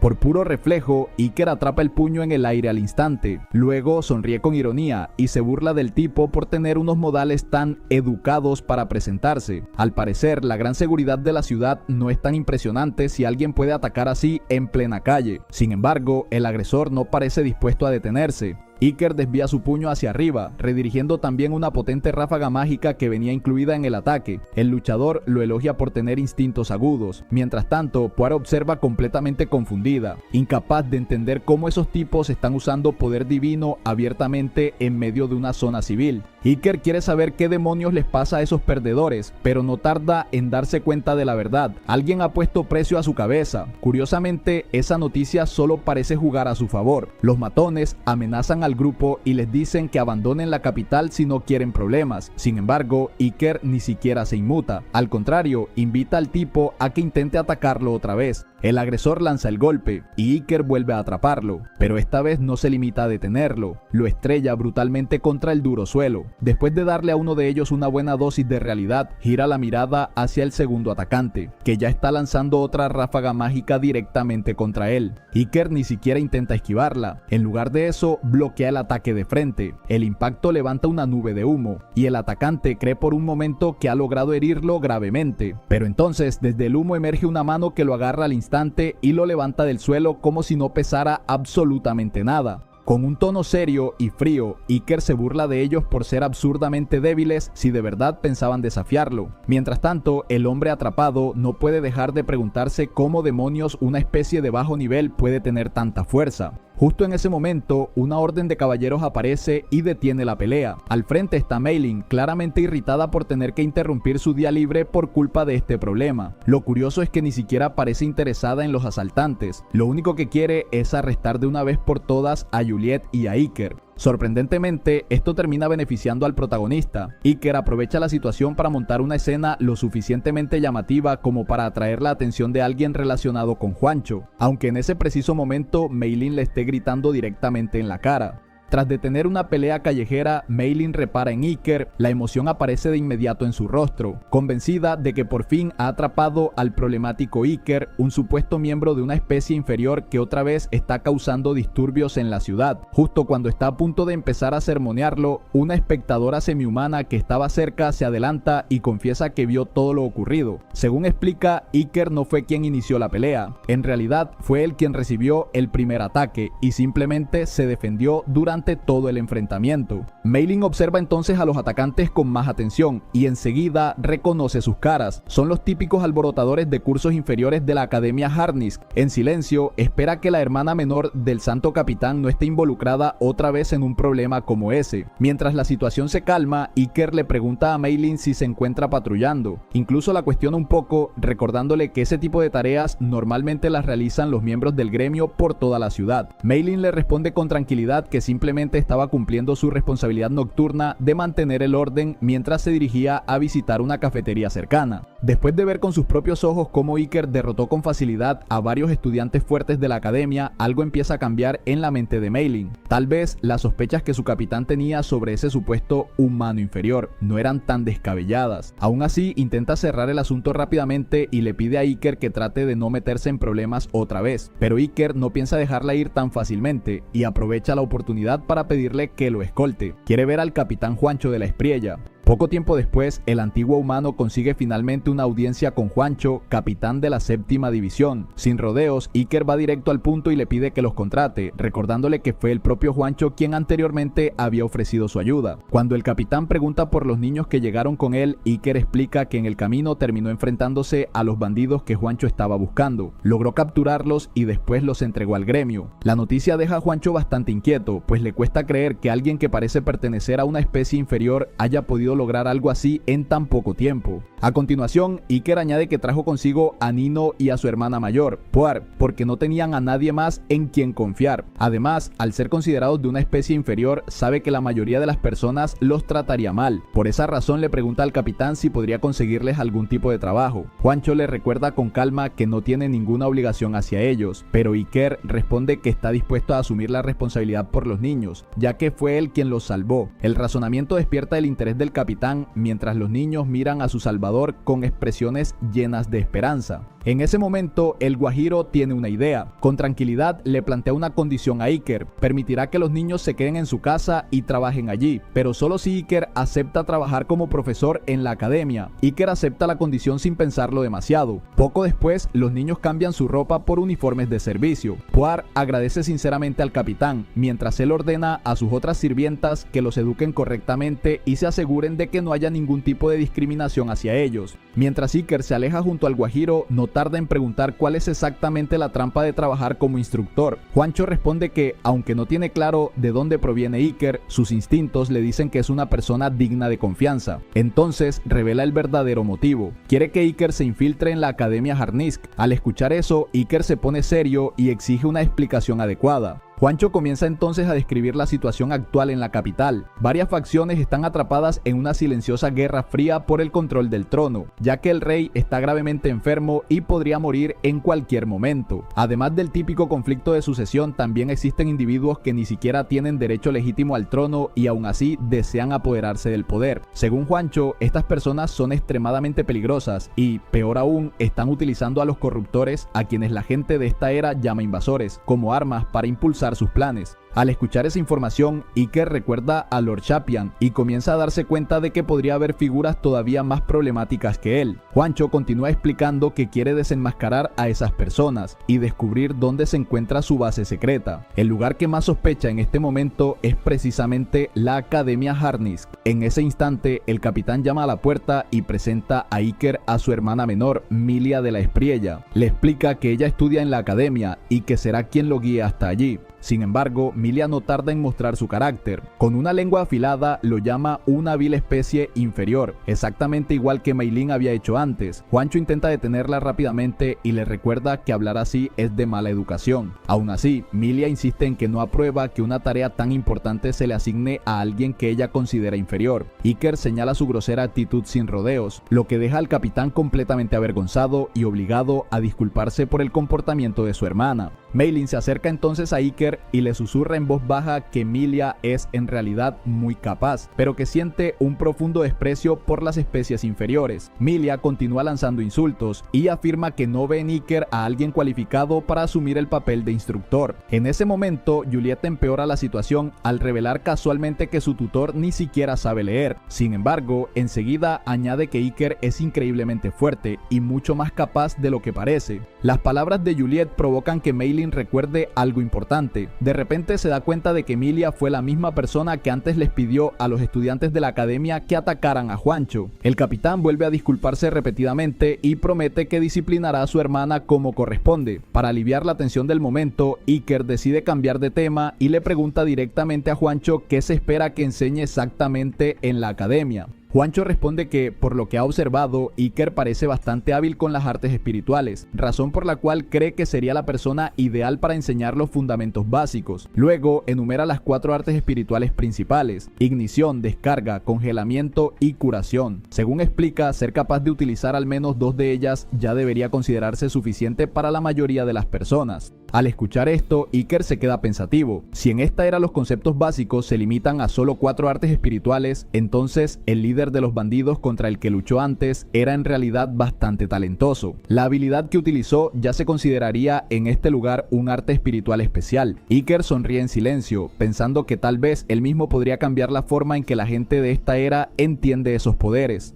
Una semana después, la historia avanza hasta el día en que Juliet finalmente debe presentar su examen de ingreso en la academia. Ese mismo día, Juancho llega acompañado de Iker, pues quiere que él asuma las responsabilidades de instructor durante ese año. Existe una tradición dentro de la Orden de Caballeros. Cada año, una división diferente debe encargarse de ese puesto, y esta vez es el turno de la 7ª división. Mientras caminan por los pasillos de la academia, Iker avanza en silencio detrás de ellos, observándolo todo con calma. Durante el trayecto, alguien no deja de fijarse en él. El hombre corpulento conocido como Rodolfo mantiene la mirada clavada en Iker todo el tiempo, analizándolo con evidente curiosidad. Finalmente llegan a la oficina de la directora. Juancho entra primero y la saluda con respeto. Ella responde con una sonrisa al ver a su antiguo alumno convertido en un caballero exitoso dentro de la orden. Sin embargo, la conversación cambia de tono rápidamente. La directora menciona las tensiones políticas que actualmente dividen al país y casi de inmediato dirige su atención hacia Iker. Con una expresión crítica, afirma que la academia no debería tomarse tan a la ligera como para permitir que una especie inferior ocupe un puesto tan importante. Juancho no duda en responder y defiende a Iker con firmeza, asegurando que es más capaz que cualquier otra persona de su división.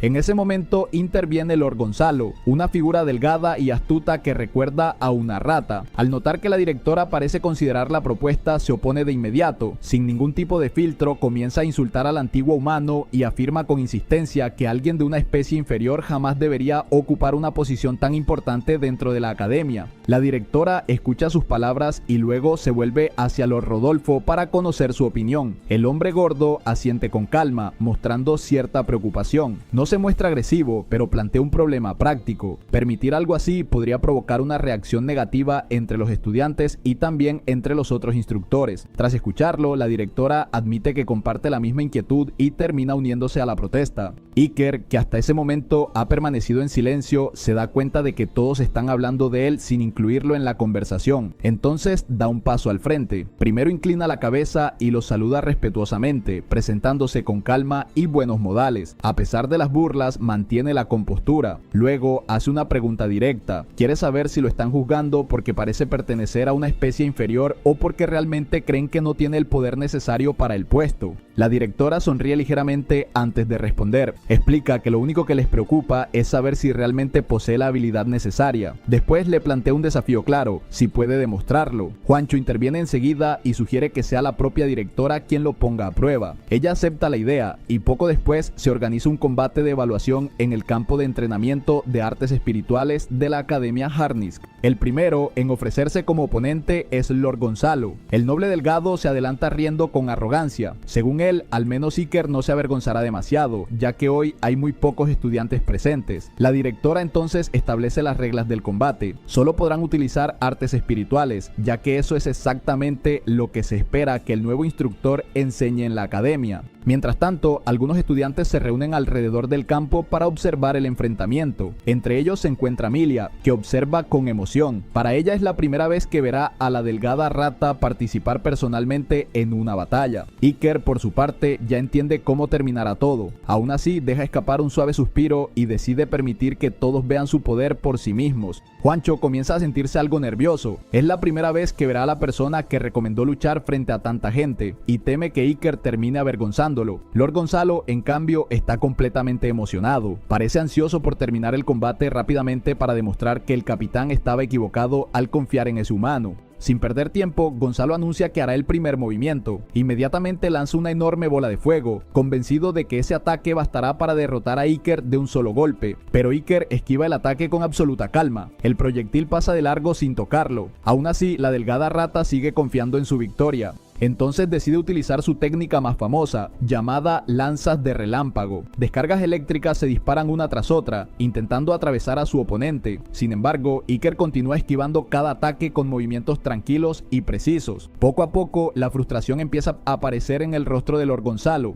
Mientras el noble cree que Iker solo puede seguir huyendo, el propio Iker suspira en silencio. En su mente piensa que un poder como este nunca debió utilizarse contra otras personas, pero la situación no le deja otra opción. Finalmente decide mostrar una pequeña parte de su verdadera habilidad. Entonces revela deliberadamente un arte espiritual único. En un instante, Iker manipula la gravedad alrededor de su oponente. Una presión invisible cae sobre Lord Gonzalo, obligándolo a estrellarse contra el suelo. Su cuerpo queda completamente inmovilizado, incapaz de moverse. La diferencia de poder se vuelve evidente para todos. Desde el principio, la Rata Delgada nunca tuvo la menor oportunidad. Toda su arrogancia desaparece en un solo momento. La directora y Lord Rodolfo se quedan completamente impactados por lo que acaban de presenciar. Incluso Juancho y su hermana Emilia abren los ojos con incredulidad después de ver una demostración de poder tan limpia y desconocida para ellos. Cuando finalmente logran reaccionar, preguntan qué fue exactamente lo que ocurrió, y que responde con total calma que simplemente manipuló la gravedad alrededor de Lord Gonzalo. Al escuchar a todos decir que nunca habían visto algo así, Iker esboza una leve sonrisa en silencio, pues sabe que solo metió la puntita. En ese momento se da cuenta de algo muy claro: tanto los estudiantes como los instructores de la academia aún tienen muchísimo que aprender.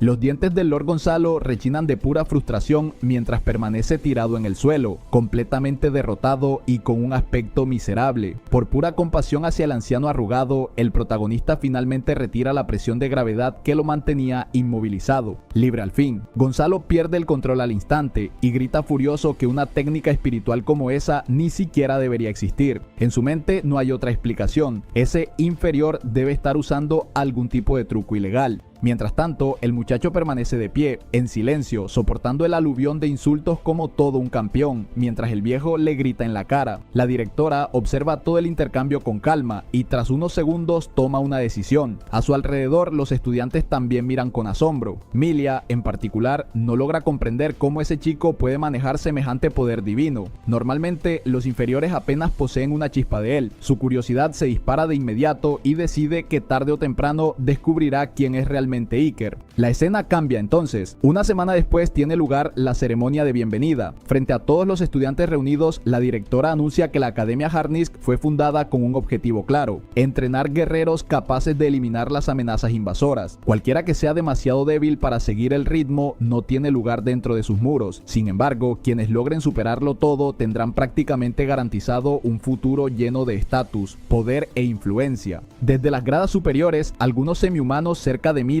observan el lugar con sorpresa. La cantidad de recién llegados es enorme y lo más llamativo es que muchos de ellos ni siquiera provienen de familias nobles. En ese momento, un semihumano león llamado Tobías se acerca a Emilia y la saluda con naturalidad. Entre bromas, comenta que es inesperado verla asistir personalmente a la ceremonia de bienvenida. Mientras conversan tranquilamente, su mirada se posa de pronto en la mesa del profesorado y casi se atraganta. Allí, sentado entre los docentes, hay un inferior. Tobías pierde por completo la compostura cuando Emilia le revela la verdad. Ese inferior es, en realidad, su nuevo profesor. Divertida, ella le pide su primera impresión honesta, basándose únicamente en su apariencia. Tobías no se guarda nada y lo describe sin rodeos como un don nadie promedio, sin esposa y sin vida. Emilia simplemente asiente y admite que, para ser sincera, esa también había sido su primera impresión. Mientras tanto, varias miradas se clavan sobre Iker. Él lo nota enseguida y comprende algo importante: no puede empezar a investigar la academia de forma demasiado abierta desde el primer día. Primero necesita cambiar la imagen que todos tienen de él. Si sigue siendo visto como un inferior inútil, cada movimiento que haga levantará sospechas. Lo mejor será transformarse en algo más neutral, algo aparentemente inofensivo, porque ahora mismo siente como si llevara un enorme objetivo pintado en la espalda.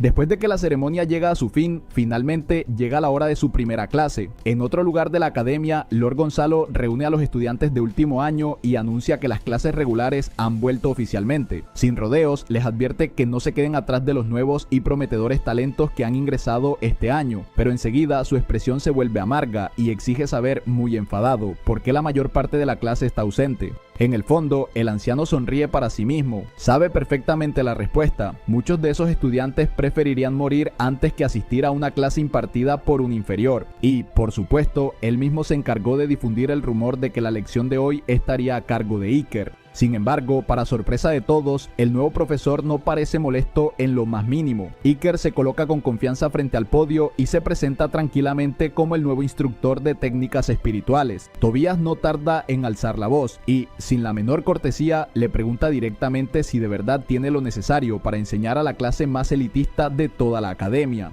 El muchacho responde con una sonrisa serena y dice que lo descubrirán muy pronto. Incluso añade que Tobías es completamente libre de marcharse si cree que la clase está por debajo de su nivel. Dicho eso, establece una regla desde el primer momento. Les dice a todos sus estudiantes que jamás deben usar el poder divino contra humanos bajo ninguna circunstancia. Al ver las caras de confusión, decide explicar el motivo. Según él, el poder divino fue diseñado originalmente para suprimir las habilidades de regeneración de los corruptores. Sin embargo, los humanos se recuperan normalmente tras ser heridos. Eso solo significa una cosa: el verdadero propósito de ese poder siempre fue eliminar a los invasores. Apenas termina de hablar, un bocón sentado en la parte trasera comienza a burlarse. Lo llama blando y afirma que seguramente habla así porque carece de poder divino. El mocoso insiste en que tiene todo el derecho de usar su fuerza como le dé la maldita gana. Un poco irritado, el profesor Iker decide responder de una forma muy simple. Lo invita a comprobar por sí mismo si realmente es tan débil como cree. Allí mismo, en medio del aula, le dice al estudiante que lo ataque con su movimiento más fuerte.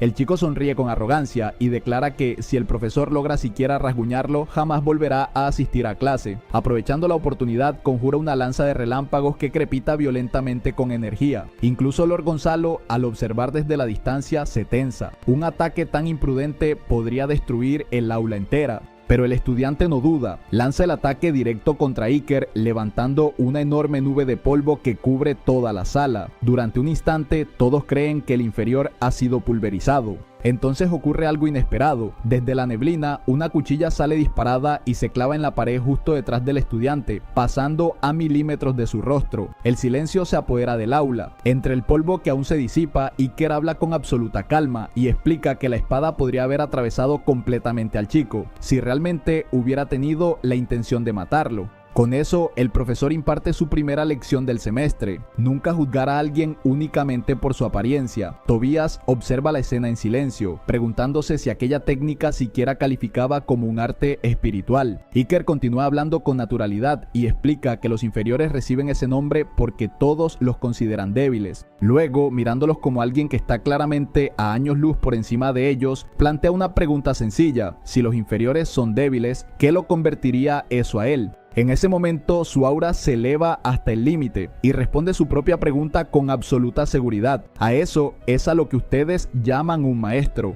A continuación, el profesor da inicio a su segunda lección. Sin rodeos, señala al mismo estudiante de antes y le lanza una pregunta directa: si conoce los criterios necesarios para activar las artes espirituales. El chico responde con seguridad, como si fuera conocimiento básico para cualquiera. Según él, todo se reduce a tener una imaginación vívida. Si alguien logra imaginar algo con suficiente claridad, los espíritus simplemente lo harán realidad. El profesor Iker asiente, reconociendo que la imaginación es importante, pero añade que hay un detalle crucial que todos parecen estar ignorando. Explica entonces que los espíritus reaccionan a diferentes longitudes de onda y que son precisamente esas frecuencias las que realmente desencadenan sus acciones. En total, existen 8 longitudes de onda principales. Entre ellas, ignición, descarga, curación y congelación son las 4 que la mayoría de la gente conoce. Sin embargo, también están el control de la gravedad, el control de la luz, el control atmosférico y la manipulación espacial. Al ver a Iker utilizarlas todas con tanta naturalidad, Lord Gonzalo casi se atraganta del asombro. Con esa demostración tan absurda como impresionante, nuestro chico da comienzo oficialmente a su primera clase real. Más tarde, esa misma noche, Iker se queda pensando por dónde debería empezar su investigación sobre los secretos de la academia. El campus está lleno de estudiantes en cada rincón y, después de lo ocurrido en clase, él se ha convertido en el tema principal de conversación. Si realmente quiere respuestas, tendrá que acceder a algún lugar donde los estudiantes normalmente no puedan entrar. En ese momento se cruza con Milia y ella no pierde el tiempo. Le exige directamente que admita quién es en realidad.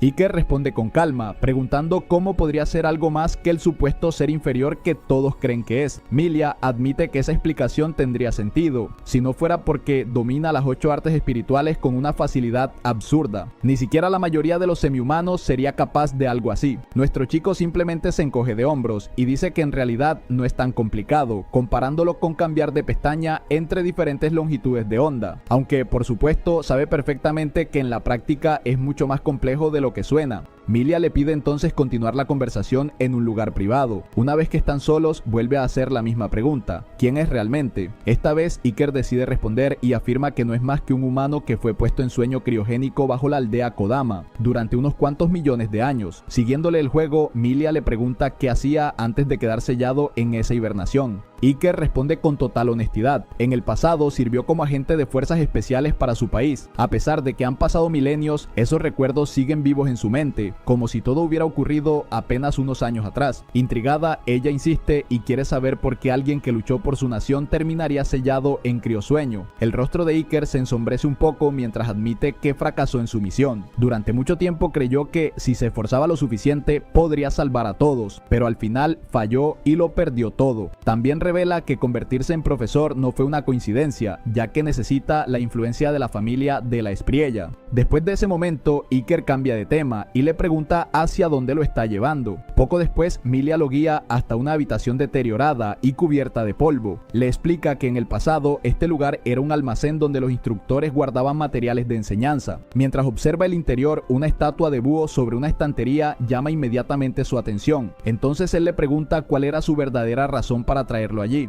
Milia suspira y finalmente lo admite. Ha estado investigando el extraño espacio vacío que aparece justo al lado de este almacén. El área es demasiado grande para simplemente estar abandonada, así que está convencida de que algo importante debe estar oculto allí. Sin perder tiempo, el profesor Iker extiende la mano con naturalidad y agarra la estatua del búho. Milia lo observa de reojo, completamente confundida, preguntándose por qué está tocando un viejo adorno lleno de polvo. Pero en el momento en que él gira ligeramente la figura, las estanterías comienzan a separarse, revelando un pasadizo secreto que conduce hacia el interior. Iker la felicita tranquilamente por haber acertado sobre la existencia de una habitación oculta. Milia se queda sin palabras, incapaz de entender cómo resolvió el mecanismo tan rápido. El profesor explica con calma que el búho era el único objeto limpio en una habitación enterrada bajo gruesas capas de polvo, lo que lo delataba todo. Después de eso le dice que se quede atrás mientras él entra a investigar la cámara sospechosa por su cuenta. Milia, sorprendida, se niega al instante y afirma con firmeza que lo acompañará. Iker le recuerda que podría haber un invasor peligroso dentro y que tal vez no pueda protegerla. La rubia responde sin dudarlo que sus habilidades no deberían subestimarse. Asegura que está a años luz por encima de todos los demás en su clase y que solo su hermano podría superarla. Al escuchar esa confianza, Iker decide tomarle la palabra. Los dos comienzan a descender por una escalera decrépita que se adentra mucho más profundo de lo que cualquiera de los dos esperaba. En medio de la oscuridad total, Milia controla la luz con facilidad para iluminar el camino. Iker, mientras tanto, bromea en voz alta diciendo que el lugar parece la mazmorra perfecta para que aparezcan monstruos en un juego de fantasía, lo que deja a la chica completamente confundida por su extraña referencia gamer. Un poco más adelante, la curiosidad de Milia vuelve a despertar y saca otra vez el tema de su historia personal. Le pregunta si ya tiene algún sospechoso en mente, considerando que supuestamente cazar amenazas era su especialidad. Iker no puede evitar divertirse por lo rápido que ella aceptó su historia imposible. Como pequeña recompensa por esa confianza, decide compartir su sospecha. Cree que Lord Rodolfo podría estar involucrado de alguna forma. Milia le pregunta de inmediato por qué está tan seguro. Iker explica que, aunque el hombre parece carismático durante las clases, cuando está solo transmite algo profundamente inquietante. En esos momentos tranquilos, ese bastardo grasiento tiene exactamente la vibra de alguien que está planeando algo muy turbio. Añade que ese tipo de comportamiento es común en personas que muestran al mundo una personalidad completamente distinta a la que realmente poseen. Además, le resultó demasiado evidente que el hombre es demasiado observador para ser simplemente un profesor.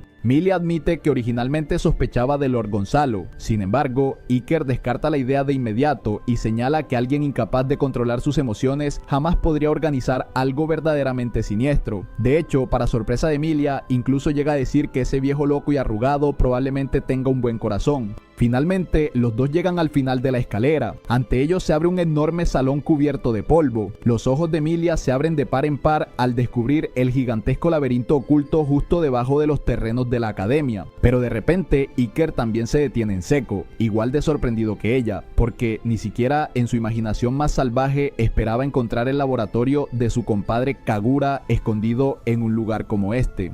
Cuando Iker fija la mirada en las puertas protegidas por nanomáquinas, a las que la gente de esta era simplemente llama espíritus, comprende de inmediato que ese lugar solo puede ser el laboratorio de Kagura. A su lado, Milia se pone nerviosa. Durante años había estado investigando, buscando cualquier pista oculta bajo la academia, y aún así jamás descubrió esa enorme puerta que había permanecido escondida todo el tiempo bajo sus pies. Iker le explica con calma que una puerta como esa normalmente requeriría una llave de acceso especial. Entonces recuerda cómo Juliet heredó su llave en la aldea Kodama y supone que en algún lugar relacionado con este sitio alguien debió recibir una llave similar de la misma manera. Sin embargo, Iker también sabe algo más. Él mismo posee acceso total automático. Sin prisa, levanta la mano hacia el frente. El sistema de seguridad lo reconoce al instante como el individuo con el nivel de autoridad más alto y desbloquea la puerta sin demora. Mientras los enormes portones se abren lentamente, una idea cruza por su mente. Si alguien intenta derrocar a los gobernantes de este país, tal vez también sea alguien con acceso a este lugar. Mientras tanto, la rubia permanece allí, completamente atónita. Todavía le cuesta aceptar que algo así haya existido todo ese tiempo justo debajo de su academia. Finalmente, le pregunta a Iker si realmente no necesita una llave. Él responde con naturalidad que los humanos antiguos son especiales en ese sentido. Poco a poco, Milia empieza a creer que lo que dice podría ser verdad y decide seguirlo en silencio hacia las profundidades del laboratorio oculto.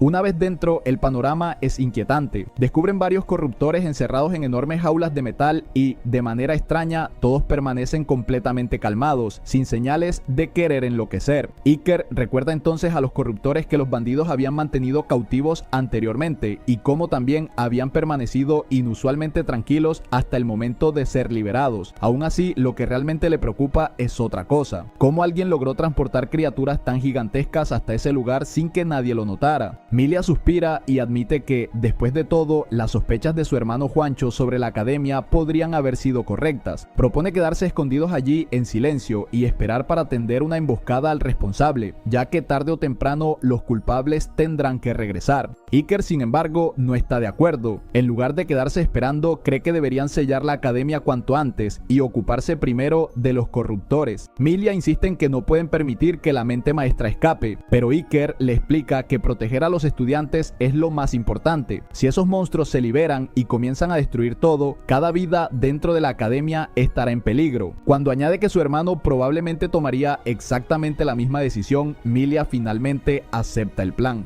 Nuestro protagonista confiesa además que tiene un mal presentimiento. Cada vez que esa sensación aparece, sus instintos rara vez se equivocan. Le dice que él se quedará investigando el laboratorio un poco más, mientras ella sube a la superficie para buscar a su hermano y establecer un toque de queda en la academia para proteger a los estudiantes. Después de enviarla de vuelta arriba, Iker se adentra aún más en las instalaciones subterráneas con la esperanza de encontrar alguna pista útil. Mientras tanto, en la superficie, la escena es muy distinta. Algunos se burlan de la rata flaca por haber perdido contra el nuevo tutor. Aún así, él continúa llamando a Iker una especie inferior y lo culpa de haber arruinado su reputación. Poco después, la directora se acerca a Lord Gonzalo y le ordena a la rata flaca que deje de comportarse de manera extraña, ya que los estudiantes empiezan a sentirse incómodos. El hombre recibe una humillación pública frente a todos. Entonces surge otra preocupación. Preguntan por Lord Rodolfo, que lleva desaparecido desde esa misma mañana. La directora ya se siente abrumada, pero la ausencia del hombre gordo solo aumenta su inquietud. Justo en ese momento, levanta la mirada y nota que una oscura nube comienza a formarse sobre la academia. Confundida, se pregunta qué acaba de ocurrir. Al mismo tiempo, Milia corre apresuradamente hacia la superficie. Sin embargo, en el instante en que atraviesa la puerta, se encuentra cara a cara con Lord Rodolfo, el hombre gordo que había desaparecido desde la mañana. Su expresión está cargada de pura maldad, dejando claro que no trae nada bueno entre manos. La escena cambia entonces nuevamente al laboratorio. Iker examina unos extraños portales rojizos que laten como si tuvieran vida propia. Se pregunta si aquello realmente está vivo, y si fue Kagura quien lo creó. Un momento después descubre algo importante: el cubo de mensajes que Kagura había dejado, junto con el inyector de nanomáquinas. Espera que ese cubo contenga pistas que lo ayuden a comprender la situación actual. Sin perder tiempo, lo activa. De inmediato aparece un holograma del compita Kagura, sosteniendo un cafecito con una actitud completamente relajada. Kagura comenta que ya esperaba que Iker llegara a esas instalaciones antes que nadie. Después de todo, ese laboratorio es el más cercano al lugar donde él iba a despertar. El doctor explica explica que allí estuvo desarrollando un dispositivo que la humanidad jamás había conseguido construir, ni siquiera hace cientos de millones de años. Además, una pequeña porción del poder de ese dispositivo fue sellada dentro del inyector para que Iker pueda utilizarla. Kagura incluso se elogia a sí mismo por semejante logro, antes de revelar finalmente la verdad. El increíble dispositivo al que se refiere es nada menos que un dispositivo de teletransportación. Ni en sus sueños más salvajes Iker había imaginado que su compa pudiera construir algo de esa magnitud. Sin embargo, ahora todo empieza a encajar. El Guajiro ya había mencionado que invasores habían aparecido por toda la ciudad, surgiendo de la nada. Las alarmas estallan en la mente de Iker. Todo le dice que el dueño de ese dispositivo está detrás de lo que ocurre allí abajo, sobre todo teniendo en cuenta que todo un zoológico de monstruos permanece encerrado en esas jaulas subterráneas. Entonces, algo en el mensaje grabado del científico le resulta extraño. El dispositivo de teletransportación original era de un azul puro. Si eso era cierto, ¿qué demonios era ese aparato rojo que tenía justo frente a él? Justo cuando el reloj cercano marca las 12, el dispositivo cobra vida con un zumbido violento. El prota se afirma en el suelo, preparándose para cualquier pesadilla que esté a punto de emerger de allí. Sin embargo, lo que ocurre es aún más inquietante. Todos los invasores dentro de las jaulas desaparecen en el aire al mismo tiempo. La escena cambia entonces. En la superficie, Juancho y los caballeros sagrados contemplan cómo su peor pesadilla se vuelve realidad. Cientos de invasores caen desde el cielo sobre la capital real, como si alguien hubiera lanzado a todos los jugadores en una brutal partida de Battle Royale.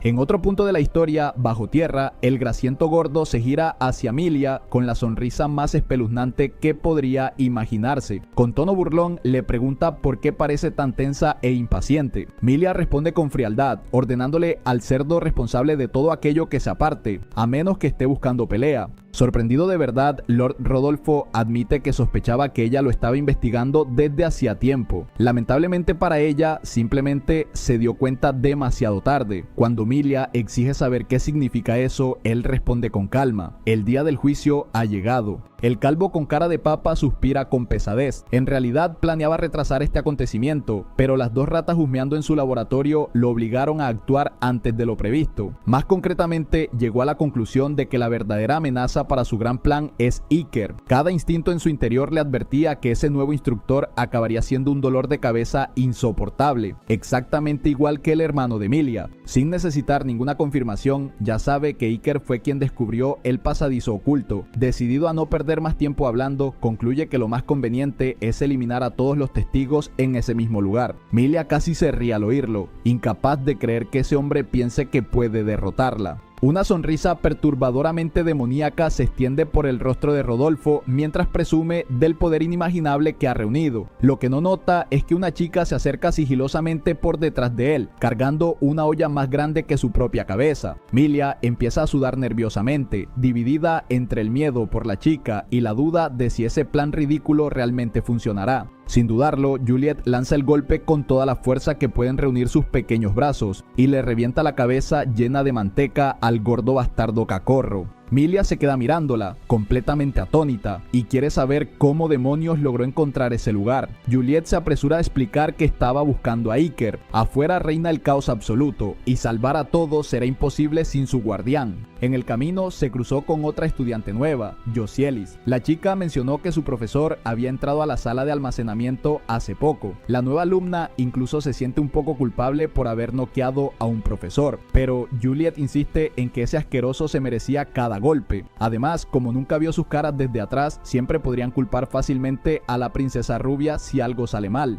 En ese momento, Iker finalmente llega a la cima de las escaleras. Preocupado, pregunta qué ha pasado, solo para encontrarse con un cerdo flácido tirado en el suelo como un bolo de boliche derribado. Juliet lo saca rápidamente de su desconcierto y le informa que la ciudad exterior ha caído en un caos total. Iker no se sorprende en absoluto. Ya sabía que solo existía un lugar al que podrían haber enviado a los invasores del laboratorio. Milia palidece en cuanto comprende la verdad, y los tres salen corriendo sin perder un segundo más. Los incendios devoran la ciudad. Casi la mitad de la capital está reducida a ruinas. Ciudadanos aterrorizados huyen en todas direcciones mientras el infierno se desata a su alrededor. Entre todas las criaturas invasoras, una destaca por encima de las demás. Un monstruo gigantesco que parece la suegra que no tienen con tentáculos. Ver su amado hogar reducido a ese estado deja a Milia completamente sin palabras. Mientras tanto, Iker siente cómo el peso del fracaso vuelve a aplastarle el pecho. No puede evitar pensar que debería haber destruido el dispositivo cuando tuvo la oportunidad. Juliet lo trae de vuelta a la realidad una vez más. Ella señala al gigantesco monstruo de tentáculos. La criatura está cargando un ataque devastador, apuntando directamente al Palacio Real. Decidido a expiar su error, Iker utiliza la inyección que Kagura le dejó. Tras activarla, obtiene una versión atenuada de la teletransportación. El científico loco le había explicado que las nanomáquinas solo almacenan suficiente energía para activarla una vez cada 24 horas. Además, su alcance debería limitarse a una corta distancia dentro de la línea de visión del usuario. Pero esas limitaciones están pensadas para personas normales, y Iker está muy lejos de ser normal. Alguien de su calibre puede teletransportarse prácticamente tan lejos como alcanzan sus ojos. Sin dudarlo ni un segundo, su cuerpo desaparece y reaparece justo en la trayectoria del enorme rayo láser, un instante antes de que impacte contra el Palacio Real.